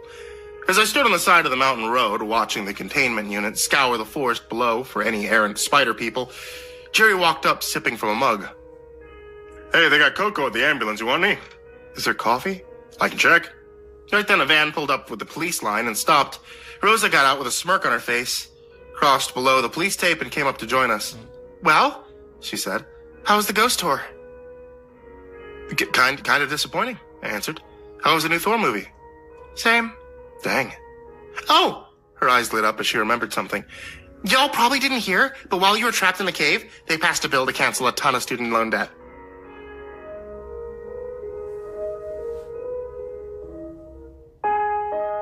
Hey guys, it's still hot out. Like, unreasonably hot out. And you know what's great when it's unreasonably hot out?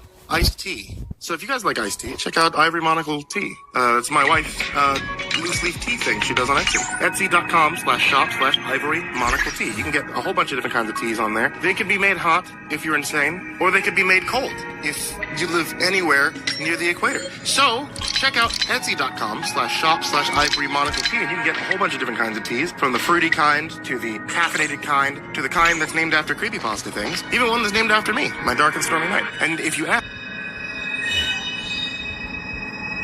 Okay, I'm done here. Nah, I'm not done here. I'm gonna...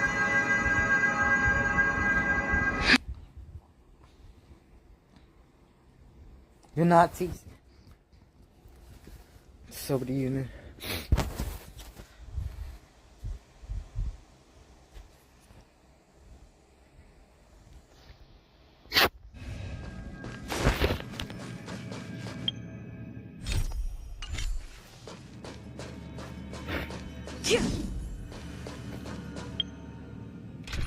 Fake election.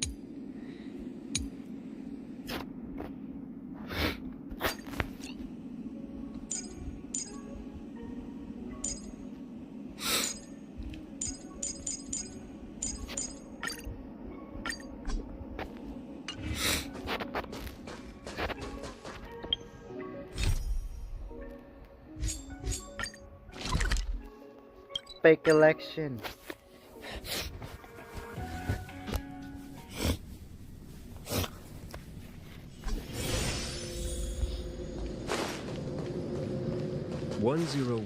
101010 is the way. What?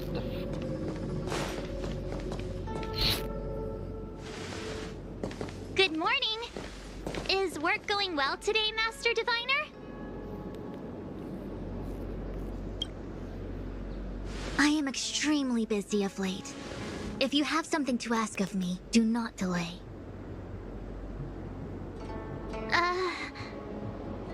You were about to say something along the lines of, how did you know I wanted to ask something?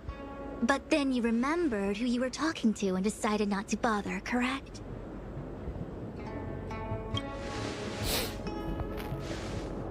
Of course. I run a dozen hexagrams before I even get around to breakfast. The results are never far wrong.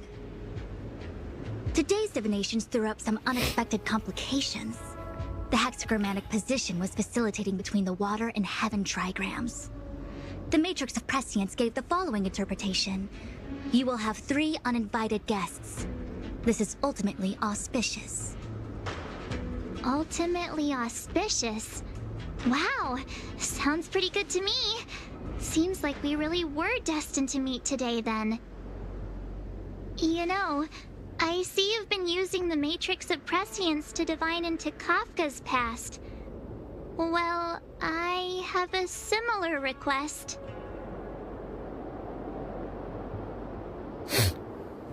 Oh. I see. You wish to use the matrix to relive the past and awaken parts of your memory? Viable in principle, but whether the matrix is truly capable of achieving this result remains to be seen. I knew it. Things are never simple, are they?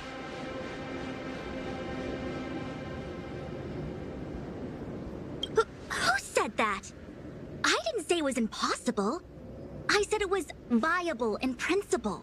There is a gap of 1,000,000 light years between impossibility and viability. I feel I must explain in detail the principles behind the Divination Commission's ultimate weapon to avoid any misunderstandings.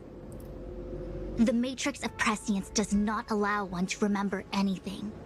It merely collects data in order to infer past events, in the same way that future events are inferred. Just as Realm-Keeping Commission officers collect ballistic evidence to recreate the scene of a crime, there are materials from which we can infer the past. These may be items related to the experience or memories of the people involved. Miss March's predicament is very different from Kafka's situation because she doesn't remember what happened in her past. I am no medical professional, but fortunately I'm very fond of reading. We understand that there are two types of memory loss.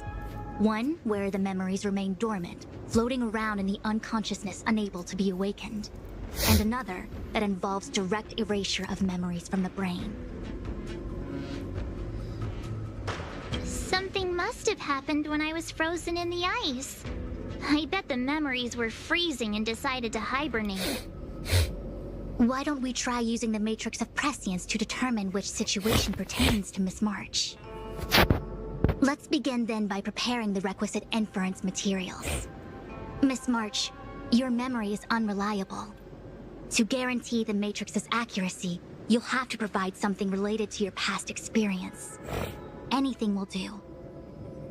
When you're ready, come and find me in the Matrix core. The diviner said I need to provide something from my past experiences. What should it be? How about a Xianzhou souvenir?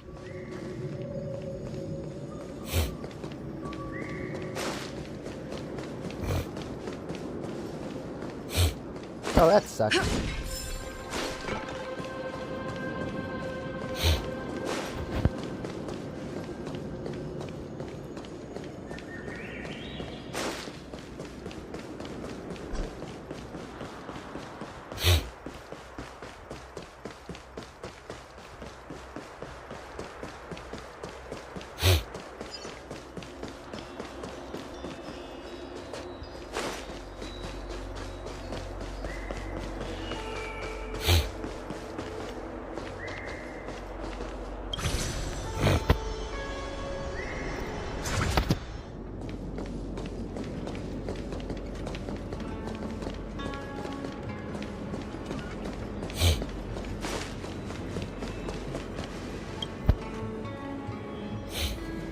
So, have you acquired something from your past? As a nameless, surely you must have souvenirs from your journeys that could evoke memories. I've got lots. It's just, I don't know what to choose.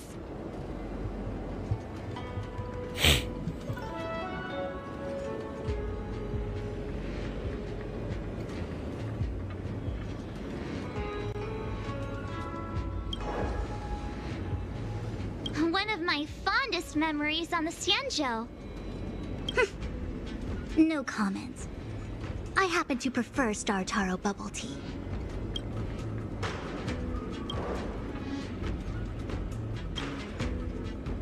Something related to your work. Good.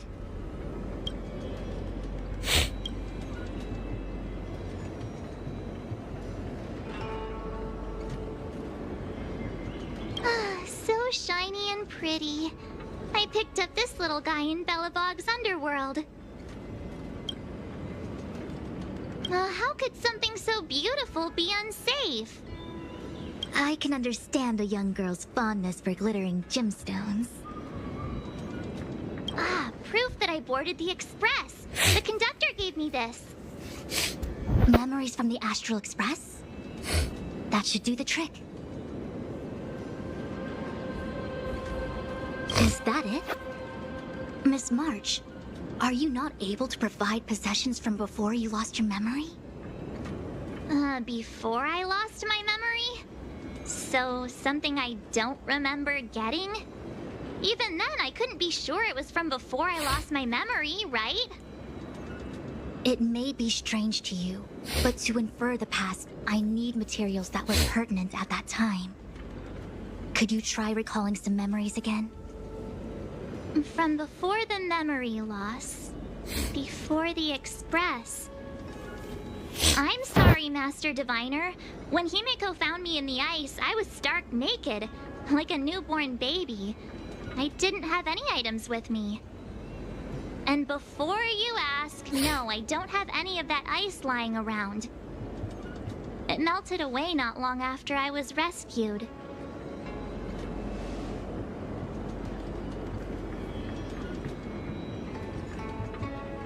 Oh yeah! You sure are a smart cookie. My six-phased ice ability must date from before the memory loss. Master Diviner, any ice I create should do, right? It should indeed. I'll have someone place the material in the base of the terminal of the Matrix. Miss March, please position yourself in the Matrix core. We may begin our inference whenever you are ready.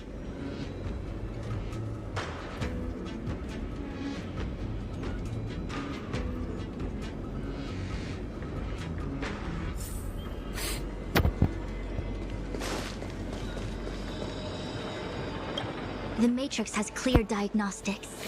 Miss March, are you ready yet? I'm pretty sure I should be. Almost kinda ready to go. Please be prepared. Not all memories are suitable for reawakening. People carry with them much pain and suffering. If you're not ready, we can pause the inference process. I would never wish for good intentions to result in harm. I'm okay. Let's do it. Only way to find out is to give it a go. Very well. I will soon connect you to the Matrix of Prescience Ultima, where the Matrix will read your memories and guide you back into your past. If you reach a block in your memory, the Matrix will use the data gathered to derive a scenario and construct a possible past for you. Got it. Oh, can she join me too? I'm sorry. That would be highly inadvisable. You form the nexus of the Matrix's inference. She would only introduce redundant data to the system. In other words, inside the memory palace that the Matrix constructs, the only person you'll be able to count on is yourself. Don't worry. I can communicate with you from outside the Matrix and manipulate the recollection process to a certain extent. Let's begin.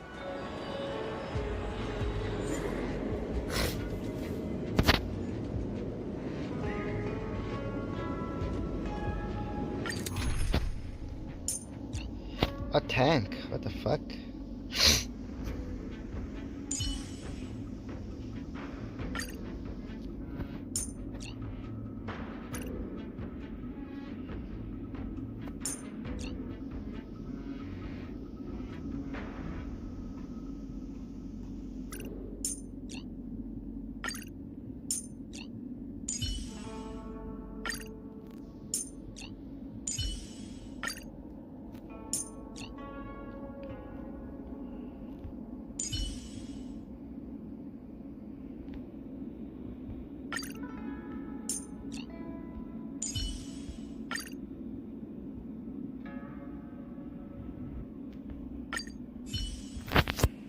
I'm not totally sure about that.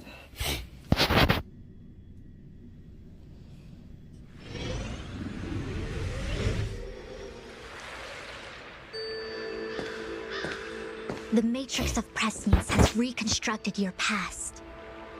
Before you is a space generated from the memories and items you provided as raw materials. Are you okay, Miss March? I'm good. Everything seems normal.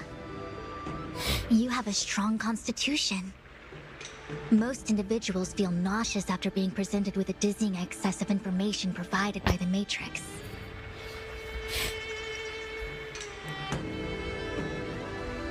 I must be seeing things. Why are there two Fushens here? Your eyes are working just fine. One of the Fushwens is a projection of me which allows us to communicate with each other at all times. The other Fushuen indicates that I existed during this part of your experience. What experience is this? It looks like the healer's market.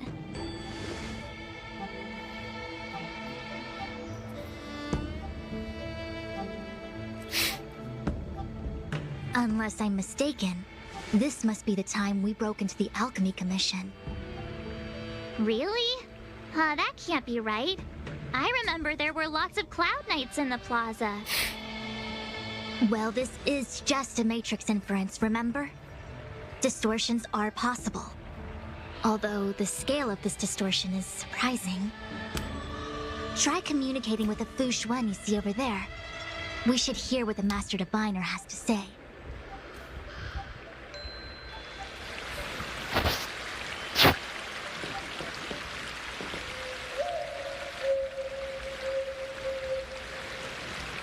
Miss Fushuen, is that you? Wrong Fushuen. Talk to the other one. Miss Fushuen, is that you? If we want to resolve the Stellaron crisis, we must refine the question. What is the crux of the problem? Generally, it is believed that when one seizes on the crux of a problem, the problem will split open like bamboo on the edge of a knife. Nobody could have foreseen the catalyzing effect of the Stellaron on the ambrosial arbor. As the ancients said, blessings bring about misfortune and vice versa. Nature has its own algorithm, and it is precisely when fate wins betwixt blessing and misfortune that I, a master diviner of masterful proportions, am called on to save the people of the Lafu. What the heck is she talking about? Master Diviner, did you actually say that at the time? I can't remember. It would appear that in Miss March's estimation, I'm somewhat of a blabbermouth. No, I've always seen you as a masterful Master Diviner. Despite the obvious distortions in this experience, the base materials from which it is composed are taken from your actual memory. There is no falsehood here. In other words, your subconscious mind thinks that I talk in tongue twisters. It's mainly just that I can't always comprehend the lofty ideals and principles you discuss. Forget it. Now is not the time for losing one's temper. If the inferred experience is distorted, we should focus on filtering out each distortion one by one. Otherwise, we won't be able to trace your memories back any further. This is getting a little complicated. Is there a simpler explanation? Draw your bow and fire an arrow at that Fushuen.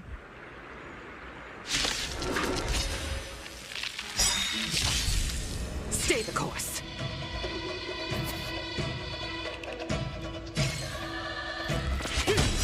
Lance ablaze! Lance forward! Kami. Came together. Together as one. Let's begin. You know nothing of the survive or be destroyed. There is no other choice.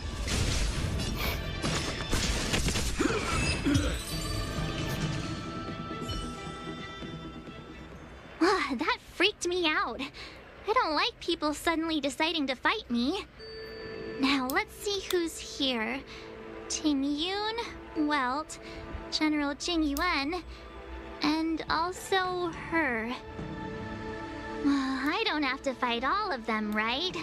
The Master Diviner was easy peasy, but I don't think I could take General Jing Yuan. Easy peasy? The interference factor creating the distortion here should only have one source. That is, the person present who shouldn't be. So I have to pick someone and clear them of interference? Exactly. My projection will disappear for the moment so as to not cloud your judgment. If you can hear my voice, then it means I'm watching over you. You're the best, Master Diviner. I hope the best version of me can overwrite the gloriously absurd version that lives in your subconsciousness. The person present who shouldn't be. Who could that be?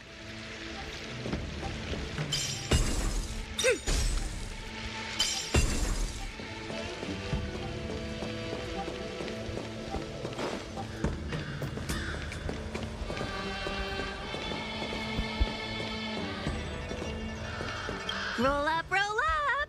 Miss March, would you like to take a look at the latest edition of the Xianzhou Beauty Index? The chance of drawing a Luofu Playboy card is super high right now.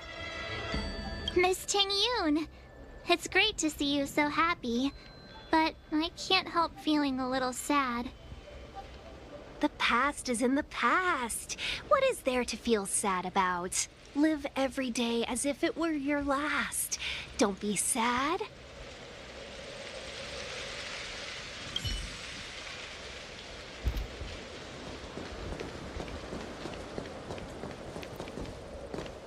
General, hello! General? General Jing Yuan? Jing Yuan? What's his deal? Who falls asleep standing up anyway? This is clearly your subconscious projecting onto the General. I remember now. The General wasn't there when we broke into the Alchemy Commission. Looks like we found the source of our distortion. March 7th. Ah! You scared me. Why'd you wake up so suddenly? Are you not satisfied with your life as it is? I'm satisfied. Then why are you obsessing over the past?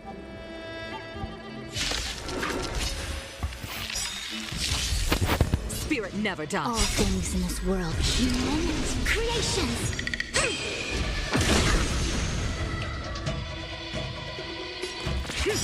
It came together. No matter. Time for some hardship. Like a tank. I'm on guard.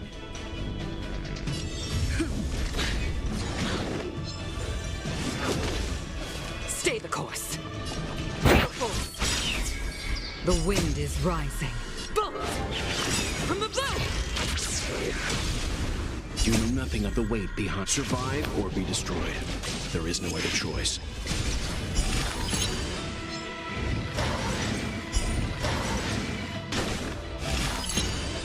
I can take it. A quick divination. Together as one.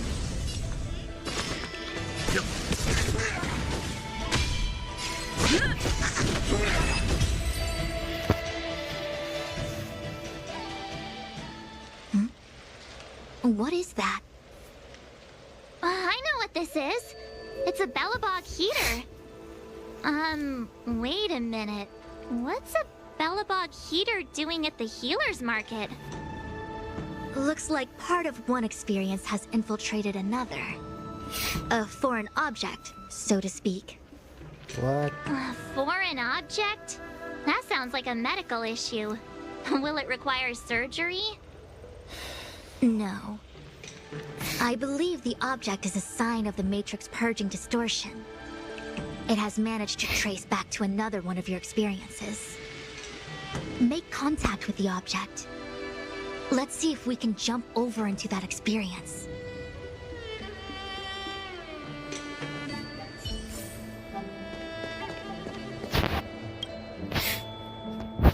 Balabog. I've seen that name somewhere in the astral charts. There are many similar star systems on the Xianzhou trade routes. Unfortunately, all of them lost contact after the appearance of the Antimatter Legion. Yeah, Belobog is a kind of snowy doomsday city. There are heaters like this all over the place. Otherwise, people wouldn't survive. Come on, Master Diviner. I'll give you a whirlwind tour of Belobog. Is touching a heater a good idea? This thing is red hot. What if my hand turns extra crispy? It's okay. This is a memory space. If something hasn't injured you in reality, then it cannot injure you in memory. Well, I was never beaten up by Jing Yuan in reality either. Enough of that. Touch it.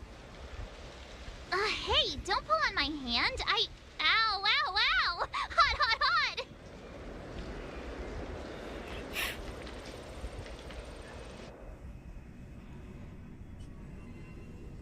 What the actual... That thing was flaming hot! You said things that never happened to me in reality couldn't happen here. I said that if something hasn't injured you in reality, then it cannot injure you in memory. I didn't say anything about the sensation of injury. So this is Belobog. I was expecting it to be cold. It's freezing. What? Master Diviner, aren't you cold? I can't stop shivering. Most likely a result of me never having experienced true cold. I'm afraid you'll have to do the shivering by yourself. On the Luofu, you and I have shared experiences. And so I was able to provide more active assistance. But in Belobog, you'll have to rely on your own judgment to ascertain the source of distortion, and get the foreign object to appear. Yeah, I get it. Oh, Miss March, I have one more thing to ask. Have you ever experienced great suffering? What? I don't think so. Why are you suddenly asking me that? Sometimes people forget extreme memories to protect themselves from suffering. Perhaps you didn't notice, but in your memories of the Luofu, everyone you met was either hinting or explicitly stating that you should stop trying to remember. I believe this is most likely your subconscious communicating with you directly. Though, of course, we cannot rule out that external forces may have interfered with your memory. In the latter case, it is possible that someone decided to leave warnings in your subconscious to prevent you from recalling the truth. Am I really that important to someone? I don't think there's anyone who'd go to all the trouble of locking up my memories. And yet, memories are precisely what you seek, no? I say this to say one thing. Are you certain you wish to continue exploring your memories? You said external forces might be messing with my head, right? That just makes me more curious. No one gets away with locking up my memories. Let's go. I'll show you the way to Goethe Hotel. Very well. I must admit that I'm finding the whole matter more interesting by the minute. This memory should be from the first day we arrived in Belobog. By the second day, we were wanted criminals already. The person present who shouldn't be. Who could it be?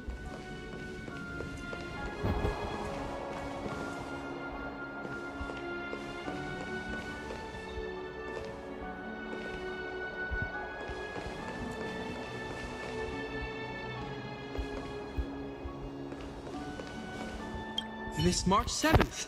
Welcome to the Sampo Hotel. I'm Japar, the security here. Why would hotel security need to be armed to the teeth? Is there great lawlessness in Belobog? No. Japard is the captain of the Silvermane Guards. Just like how the Lafu has its own Cloud Knights captains. I have no idea what he's doing running security at a hotel like this, though. It isn't so surprising. In attempting to pursue the rational, we piece together the unrelated. The result is a seemingly meaningful fantasy. A fantasy called life. Excuse me, Miss March. Do you need anything? If there's nothing else, please let me get back to my duty. Also, allow me to remind you, you cannot change the past. The future is all that's left for you. That actually does feel like something he would say.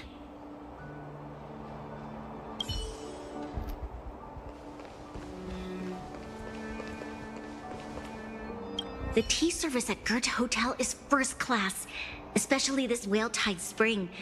They say that an architect once used the preservation's power to make camellias bloom on the snow plains, and that this tea is made from those leaves.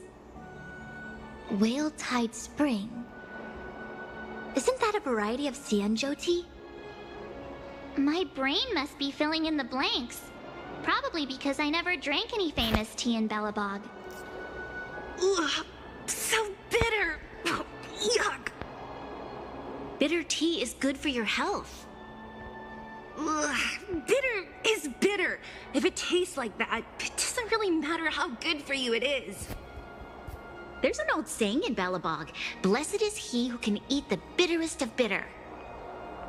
These experiences are becoming increasingly distorted. Seems like my subconscious mind has no talent for screenwriting.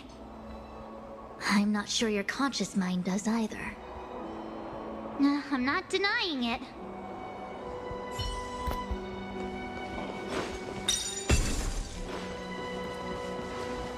Miss March, long time no see. Welcome to the Sampo Hotel. The Sampo Hotel? This is Goethe Hotel. Was Goethe Hotel. Now it's the Sampo Hotel. In the autumn of his years, old Goethe got too old to run this place, so he handed it down to his most trusted young confidant, Sampo Kuski. And before you get the wrong idea, there was zero trickery involved. This was a cherished agreement between gentlemen. You see, old Goethe and I chose to face the future instead of clinging to memories of the past. You should do the same, March. This blue-haired fellow has an air of deceit about him every time he opens his mouth. You don't need a jade abacus to get a feel for Sampo.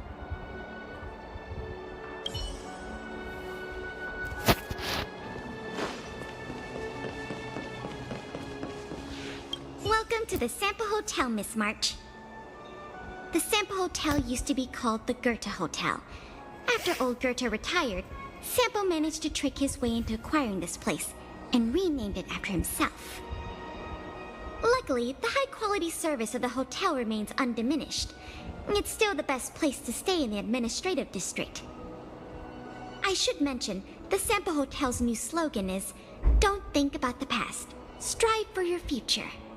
Sounds like the kind of ad copy that Miss March would like. This girl seems quite trustworthy. That's just the work of my subconscious mind.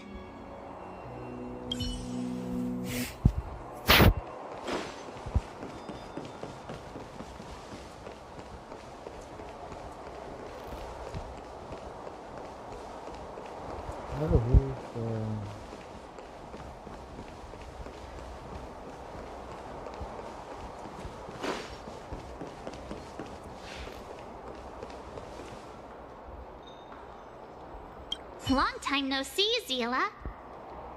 March? Long time no see. How's everything been going since you left Belobog? The Express never looked back. It headed straight for the other end of the galaxy, because that was its fate. The same goes for us. We can't return to the past. March, don't dwell on the past. It won't do you any good. Trust me. Got it? Thanks. These warnings are ongoing. The situation is becoming stranger by the minute. It sure is.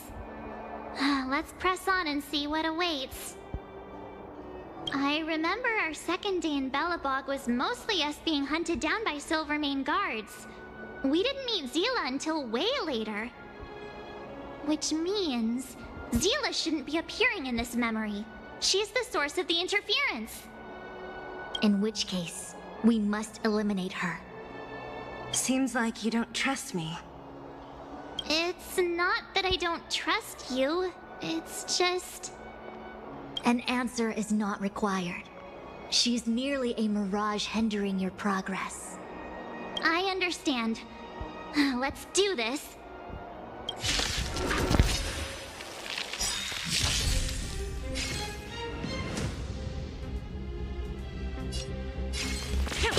All things must be human creations.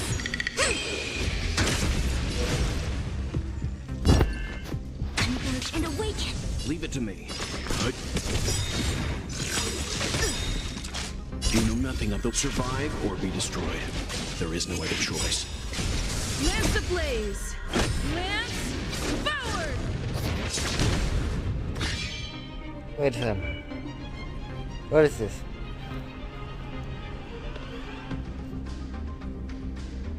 Matrix builds?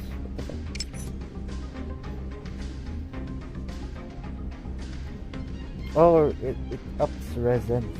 Wow.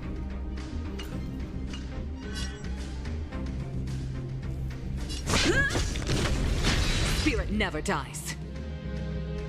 Gale Force! Equipped it.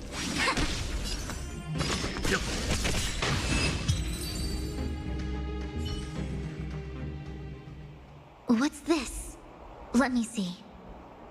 Developed on Herta space station. Seems like this must be the foreign object. The next experience should be meeting her for the first time. Herta space station.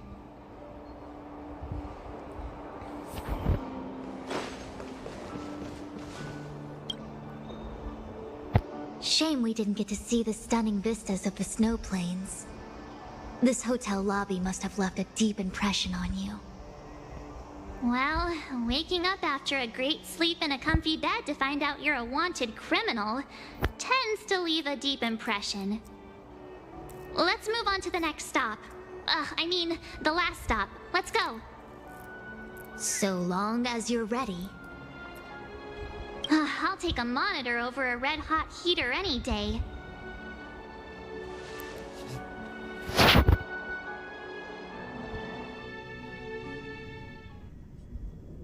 March, wake up. We have to hurry.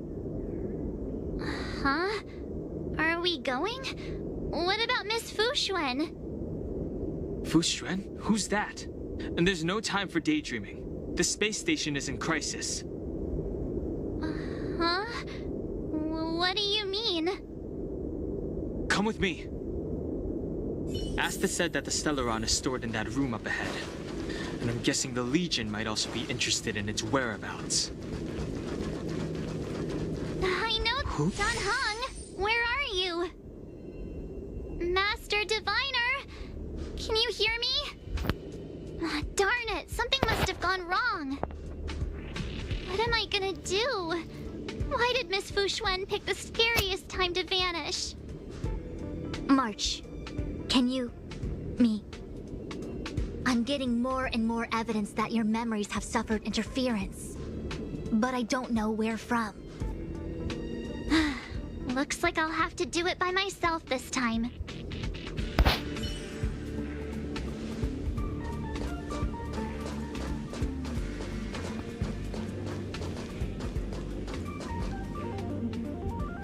March, have you forgotten your past experiences? Surely your bow there is enough evidence for you. What? You were once a Galaxy Ranger, engaged in a bitter fighting battle with the remnants of the Swarm. You rescued a planet in the Emerald System that was about to be swallowed by a black hole, smashing through Dr. Primitive's carefully laid plans. You were severely wounded during the battle for Vonwalk. The leader of the Rangers encased you in ice to protect you and waited for you to recover. My bow? But Himeko made that for me. You're lying.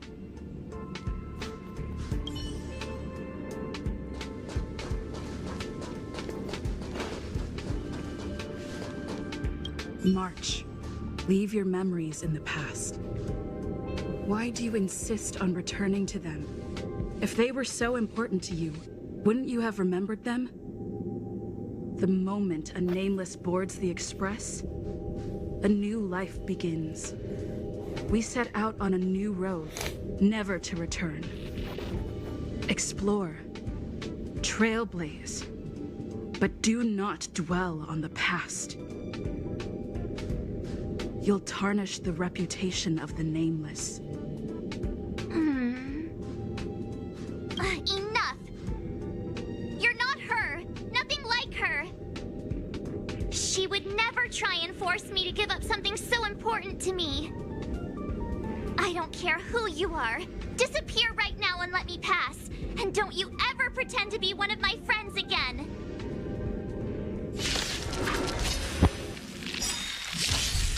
Spirit never dies. Oh, I like this one. All things must be human creations. Together as one.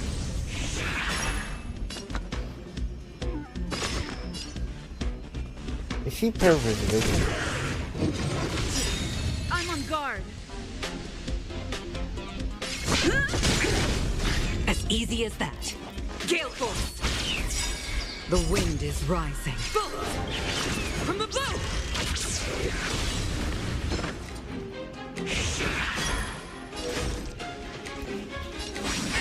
Leave it to me. You know nothing of the weight behind. Survive or be destroyed. There is no other choice.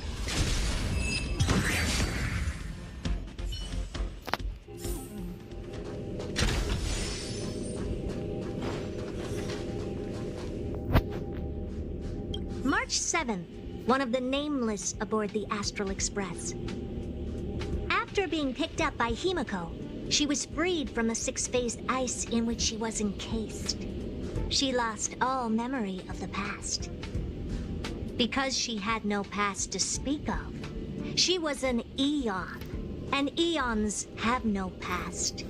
From the moment they ascend, the past and future of their existence becomes inundated by their path. March 7th's mistake was the loss of the authority of the eons. Could it be?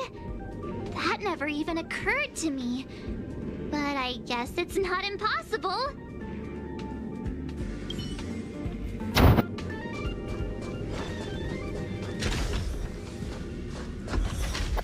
Oh, yeah. Weren't there coordinates sent out from the space station?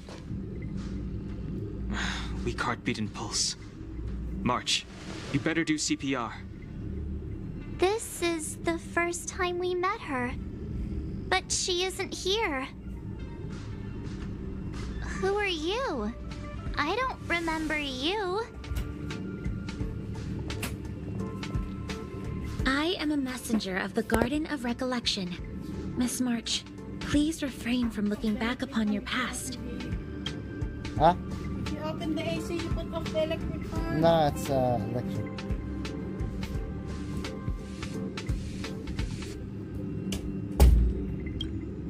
Leave the matrix of prescience and return to reality. The past is not worth exploring. It will only hurt you.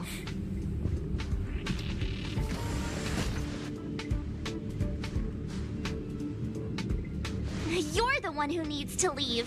I'm not letting this go. The Garden of Recollection? Did the Glow Swader send you? Are you the one meddling with my observations? What do you want with this girl?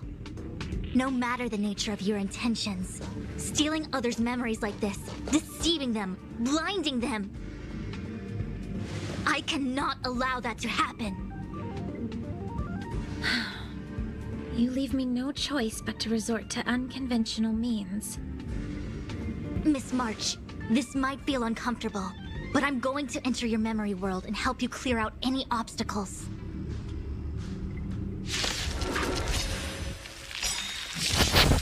Breathe the wind. But the vision. All things in this world have their laws. Human creations.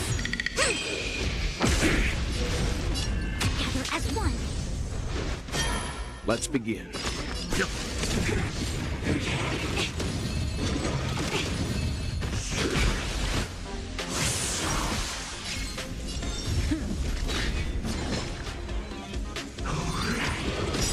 Spirit never dies.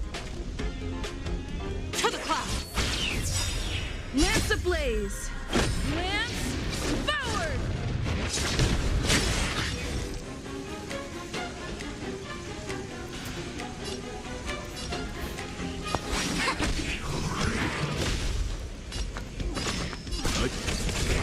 Lance at the ready.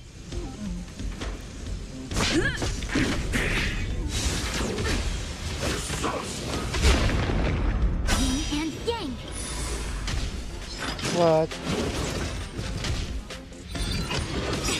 Stay the course. The hell is that? Healing powers? Gale force. All things in this world. Human creations.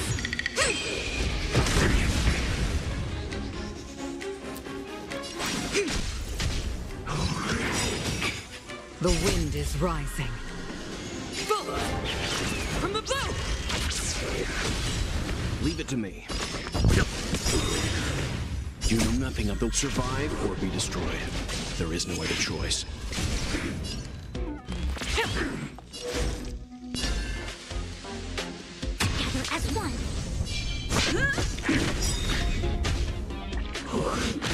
I'm fine. Let's begin. Lance ablaze! Lance forward! As easy as that. I'm on guard. Spirit never dies. To the clouds! All things in this world have human creations. Leave it to me. I see through you.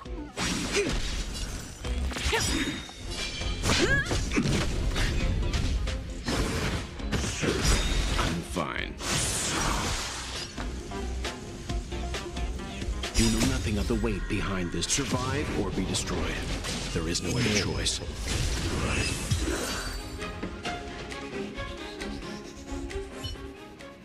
Thanks for your help, Miss Fushuen. I promised I'd watch over you. Besides, I've been blessed by the Wisdom Walker. I will never tolerate efforts to impede the truth. That person said she was a messenger. The Garden of Recollection. Why would they come after me? Many members of the Garden have their own agenda. It's impossible to confirm anything from a cursory introduction. This is the Astral Express, no? It would seem that you're nearing the source. The Matrix of Prescience Ultima should start making further calculations soon. Do you remember where it was exactly that you were discovered? They set the ice down in one of the passenger cars. It ended up being my room. Then let's pass through this carriage and find your room.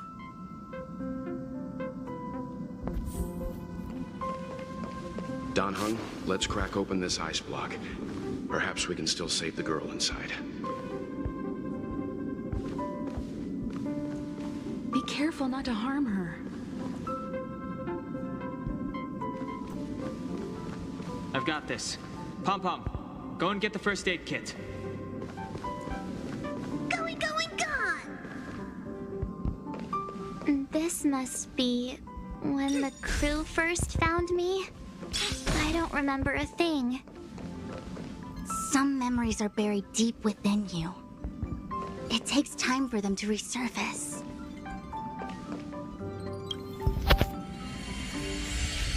What's going on? How come we're back at the start?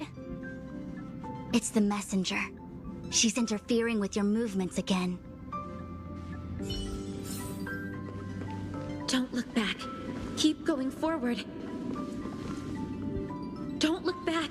Keep going forward. Don't look back. Keep going forward.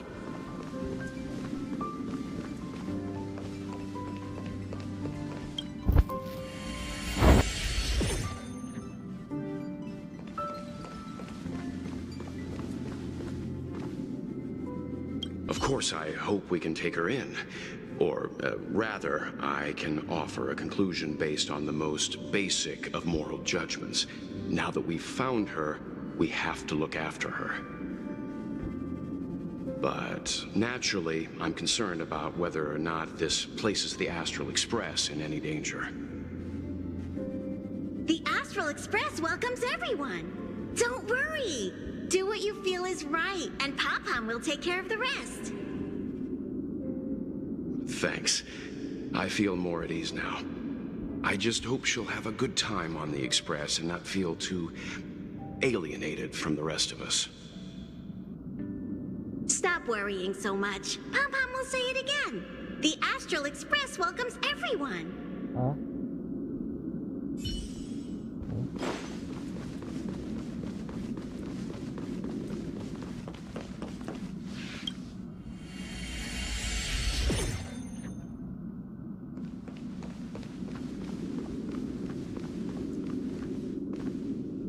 Everyone agreed to take you in. I'm in exile. And by the look of things, you might not have a home to go back to either. But here on the Express, nobody is alone. Himiko said that your vitals were all stable. She just didn't know when you'd regain consciousness.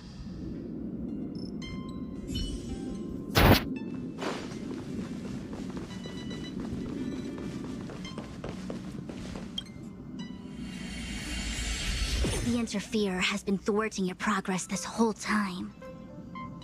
Maybe the only way for you to find your past is to take a step back. Don't look back. Keep going forward. I get it. If I do the exact opposite, I'll find my way out. You're a true genius, March. As soon as you open this door, the Matrix of Prescience will start calculating your past. Whenever you're ready.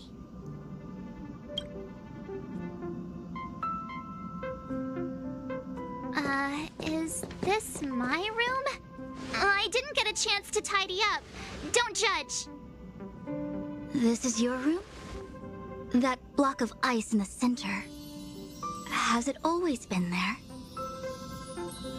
Ice?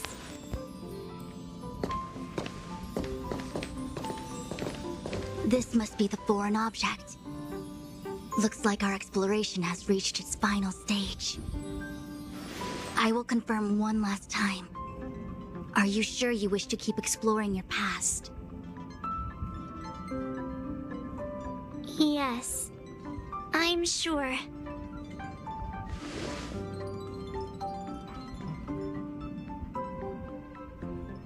Master Diviner? She is busy running the Matrix of Prescience Ultima. You again? What I do with my past is none of your business. Why do you have to make things so difficult? Please, trust the Garden of Recollection. Everything I'm doing is for your protection. You don't protect people by imprisoning them. We know.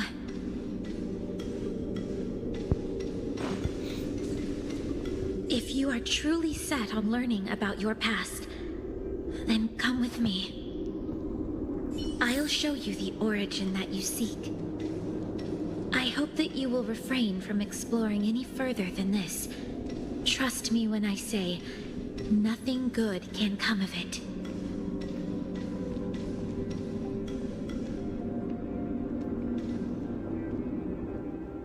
There it is, your origin. Your life unfolds from this point on, full of unique experiences and adventure. What happened prior is meaningless to you. The value of your life does not lie in what happened in the past, but in the present and the future. The eagle returns from an unsuccessful hunt. The sailor avoids the course they know to be dangerous. And you, my child, should come to learn that the past is just an illusion. But your experiences now will be remembered forever. It is time to say goodbye. Here, a parting gift for you. I look forward to our next encounter. Wait! Hold on!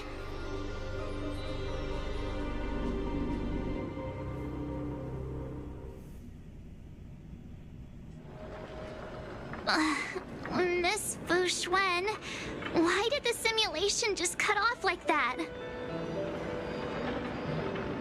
I don't know. Before I could figure out what was going on, it spat me out. And the Matrix of Prescience stopped at precisely the same moment. March, I lost sight of you once you touched that block of ice. What happened? It's kinda hard to explain.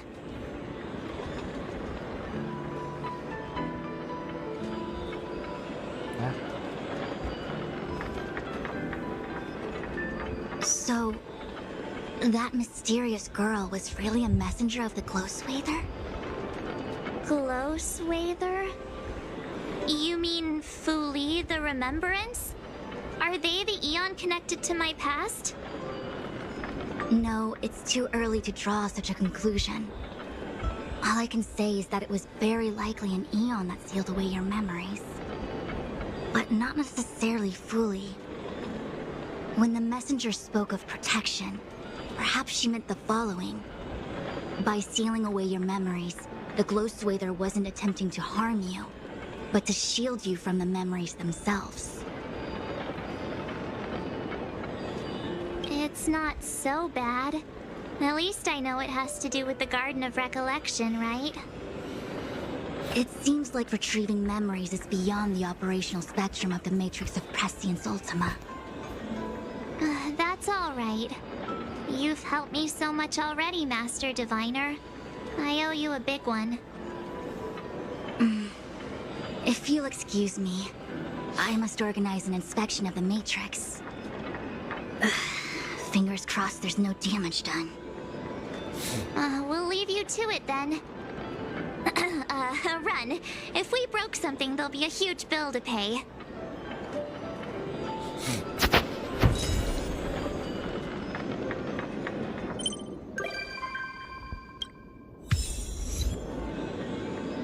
I must organize an inspection of the Matrix.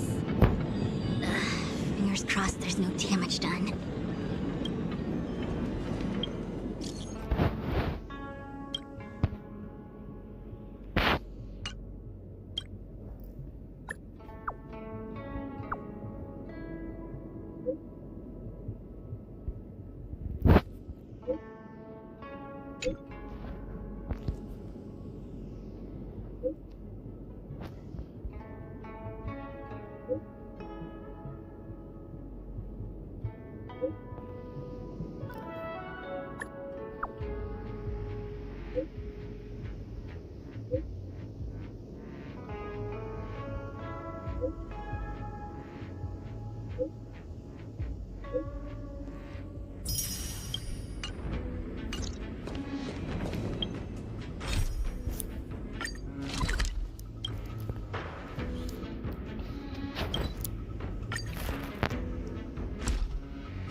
It's getting late.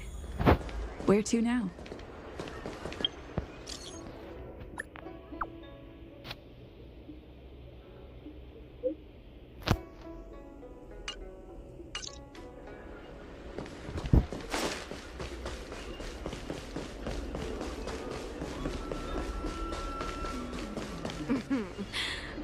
Drop by the realm.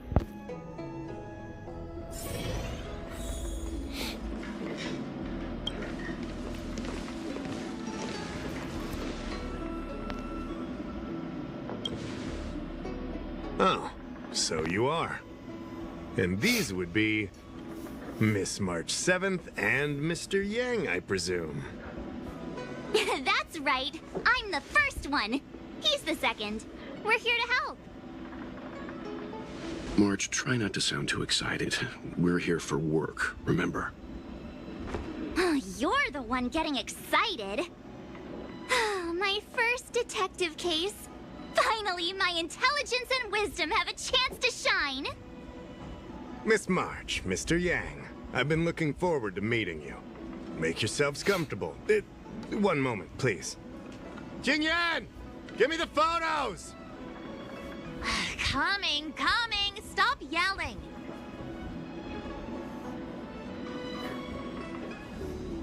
Thanks for waiting. These are the Outworld travelers who were sighted in the location specified by the General and the Master Diviner. This was 2 days before the Ambrosial Arbor came back to life. We'd like you to take a look. Do you recognize any of them as a threat? Let me take a look. So these are the suspects. Uh-huh. I see.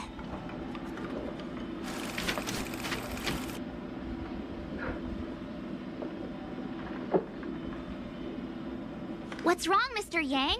See anything fishy? Who's he? I'd like to see more information on him. Which one?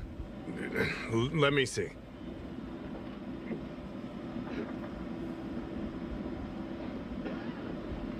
I thought we talked about copying people. I don't have any concrete evidence, but I think he's worth checking out. Oh, him? I remember him. He's a traveling merchant. He trades throughout the universe. Knows a thing or two about remedial arts, too. He registered himself on the Xianzhou as... what was it again? Locha. His name is Locha. That's right, Locha. He came to the Xianzhou with a huge box this time. Some sort of funerary contraption. It had a funny name. Something to do with coughing? It was pretty conspicuous. I had to ask him about it. Coffin. It's a tool that certain non-Shenzhou travelers seem to use in death rites. I'm guessing our guests here might recognize it. Huh. I swear he said coughing. Anyway, we checked him out. His record on the Xianzhou is squeaky clean. As for this caffeine thing... Coffin. Yeah. Either way, it definitely had something to do with funerals. There are lots of travelers on the Luofu, each with their own star system and death rites. I guess that must be Locha's line of work. Is there something up with him?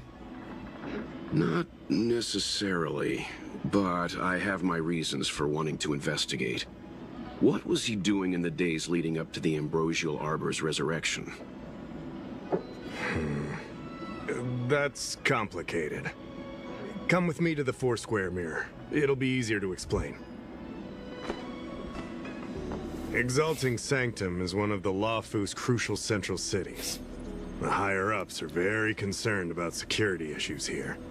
That's why there are so many Psycranes stationed in the area. Locha arrived on the Luofu a few days prior to the Ambrosial Arbor's resurrection. Up until the day before the resurrection, there was nothing suspicious about his behavior. I figured it out! The day before the resurrection, he appeared near the Ambrosial Arbor with a Stellaron.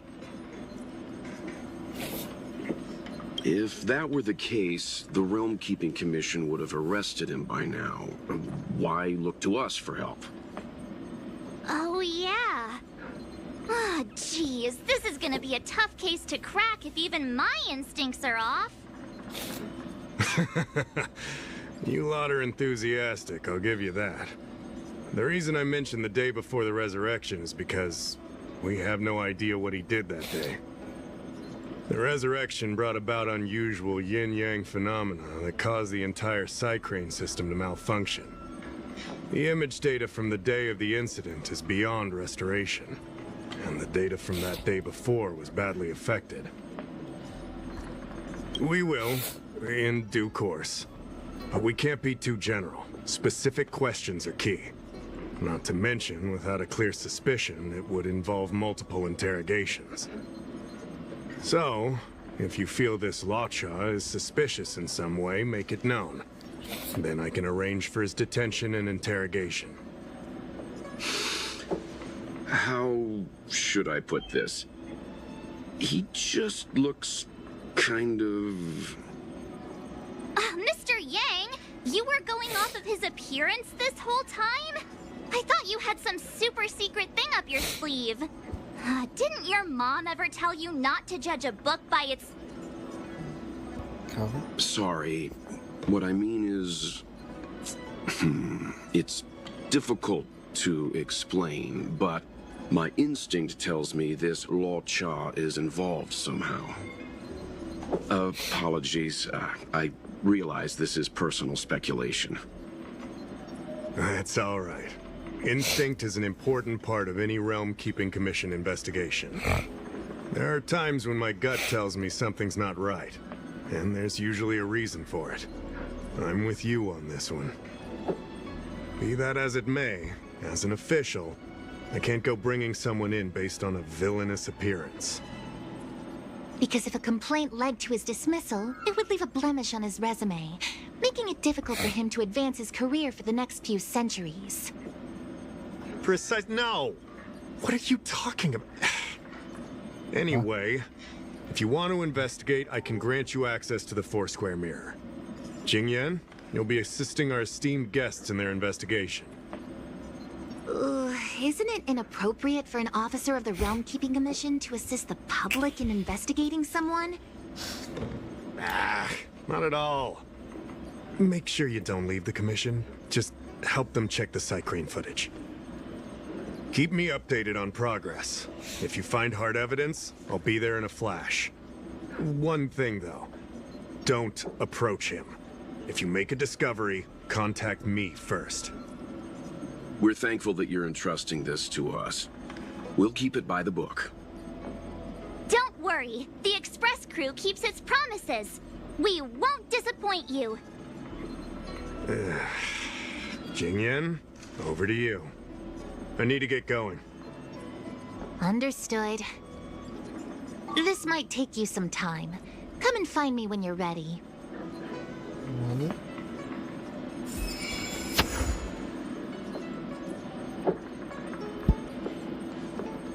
I can bring up the data anytime from here. Are you ready? I owe you two an apology. My speculations have gotten us into a delicate situation. I'll treat you to some Xianzhou delicacies later. I'm glad to hear you say that. I did want to say something, though. I don't think Mr. Yang is the kind of person to make a judgment based only on instinct. It's not something I need to conceal from you. As you know, there are infinite worlds in this universe that can be similar, yet different from each other in various ways. The same is true of the people on those worlds. That's why it's possible for us to run into individuals on multiple worlds who share an appearance, but not a personality. For all we know, in some faraway world, March's adorable face might belong to an intergalactic pirate. Hey! He was just giving an example. I'm the nicest girl in the galaxy. However, in most cases, their fates will walk a similar course. I've seen two people who looked almost identical to this Law Cha. They were not of the virtuous persuasion. That's why the moment I laid eyes on him, a chill ran down my spine. March is right. We shouldn't judge a book by its cover. But I can't overlook this. I don't want to force you into trusting my judgment, but... What are you talking about? Of course we trust your judgment, Mr. Yang. Right? I'm glad you believe in me, truly. But the problem remains. Will the Realm Keeping Commission trust a judgment based on this logic? From a Xianzhou legal standpoint, the Realm Keeping Commission is unable to accept a judgment like this. It's not that we distrust you, Mr. Yang, but we cannot act on groundless accusations. I hope you understand. Of course. We raised the accusation. We will carry the burden of proof.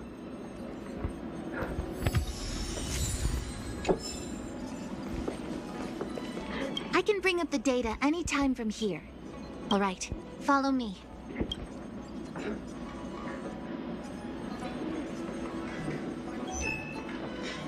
As official Dahao mentioned, the arbor caused unusual yin-yang phenomena, which affected the entire Psycrane system. We lost a lot of video footage, and for the image data we recovered, the timestamps are all jumbled up.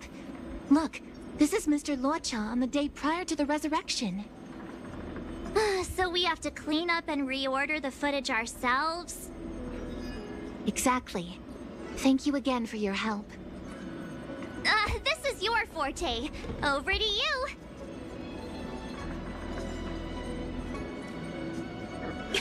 I knew we could rely on you.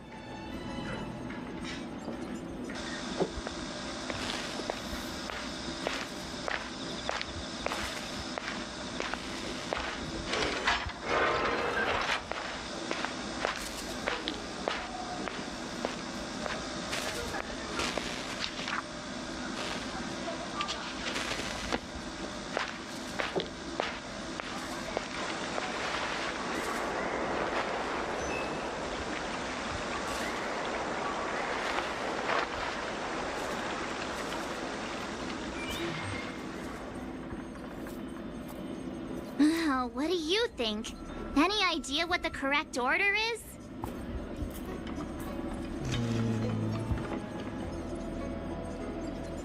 Is this order really correct? Let me see. Luocha turns a corner, but the corner leads straight to an inn. Then he exits the inn and goes into Spare Time Bookshop without buying anything. And then he runs to the dock and picks up some luggage? This doesn't seem right to me. Want to try again?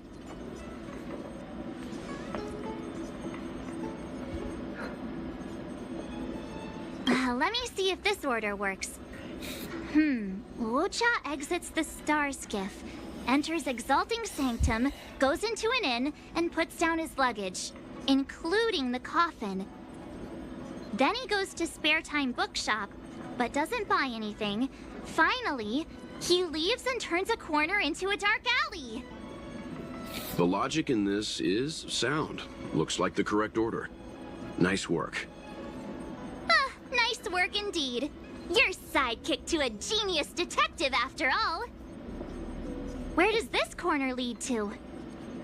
I checked the map and found a gate in this open area. Look, there's a small dock on the other side. He may have left on a star skiff. Why would he leave Exalting Sanctum via a secluded dock? That's so suspicious. I don't think Mr. Luocha could have departed from there. The dock you're referring to is Yunshou Crag 999. It belongs to the seat of Divine Foresight. It's only used during invasions. That's why that gate is almost always locked. As far as I know, it's been locked for centuries and only gets opened for occasional inspections. The key question is, when did he leave? There's only one gate in this area, at least on the map. Miss Jingyan, does the remaining footage show anyone else entering or leaving this place? I can find out, but you'll have to wait a while. Most of the footage was lost, but at least there was a whole day of recording. There's a lot that needs checking and confirming first. Understood. Thank you. Thanks so much. We'll be waiting. Patiently. Your assistance in this matter is what requires gratitude. I'll get you what you need as soon as possible.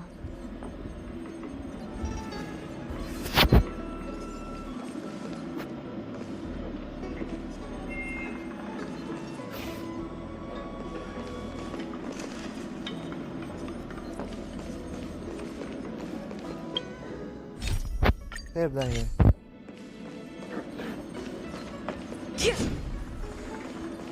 Nothing, I need to go back.